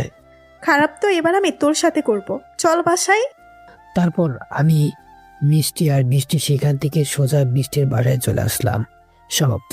গল্পটা কেমন হয়েছে তা অবশ্যই কমেন্ট করে জানাবেন। ভালো লাগলে অবশ্যই চ্যানেলটা সাবস্ক্রাইব করে পাশে থাকা বেল আইকনটি বাজিয়ে দিবেন। সবাই ভালো থাকবেন, সুস্থ থাকবেন। আসসালামু আলাইকুম ওয়া রাহমাতুল্লাহি ওয়া বারাকাতুহু।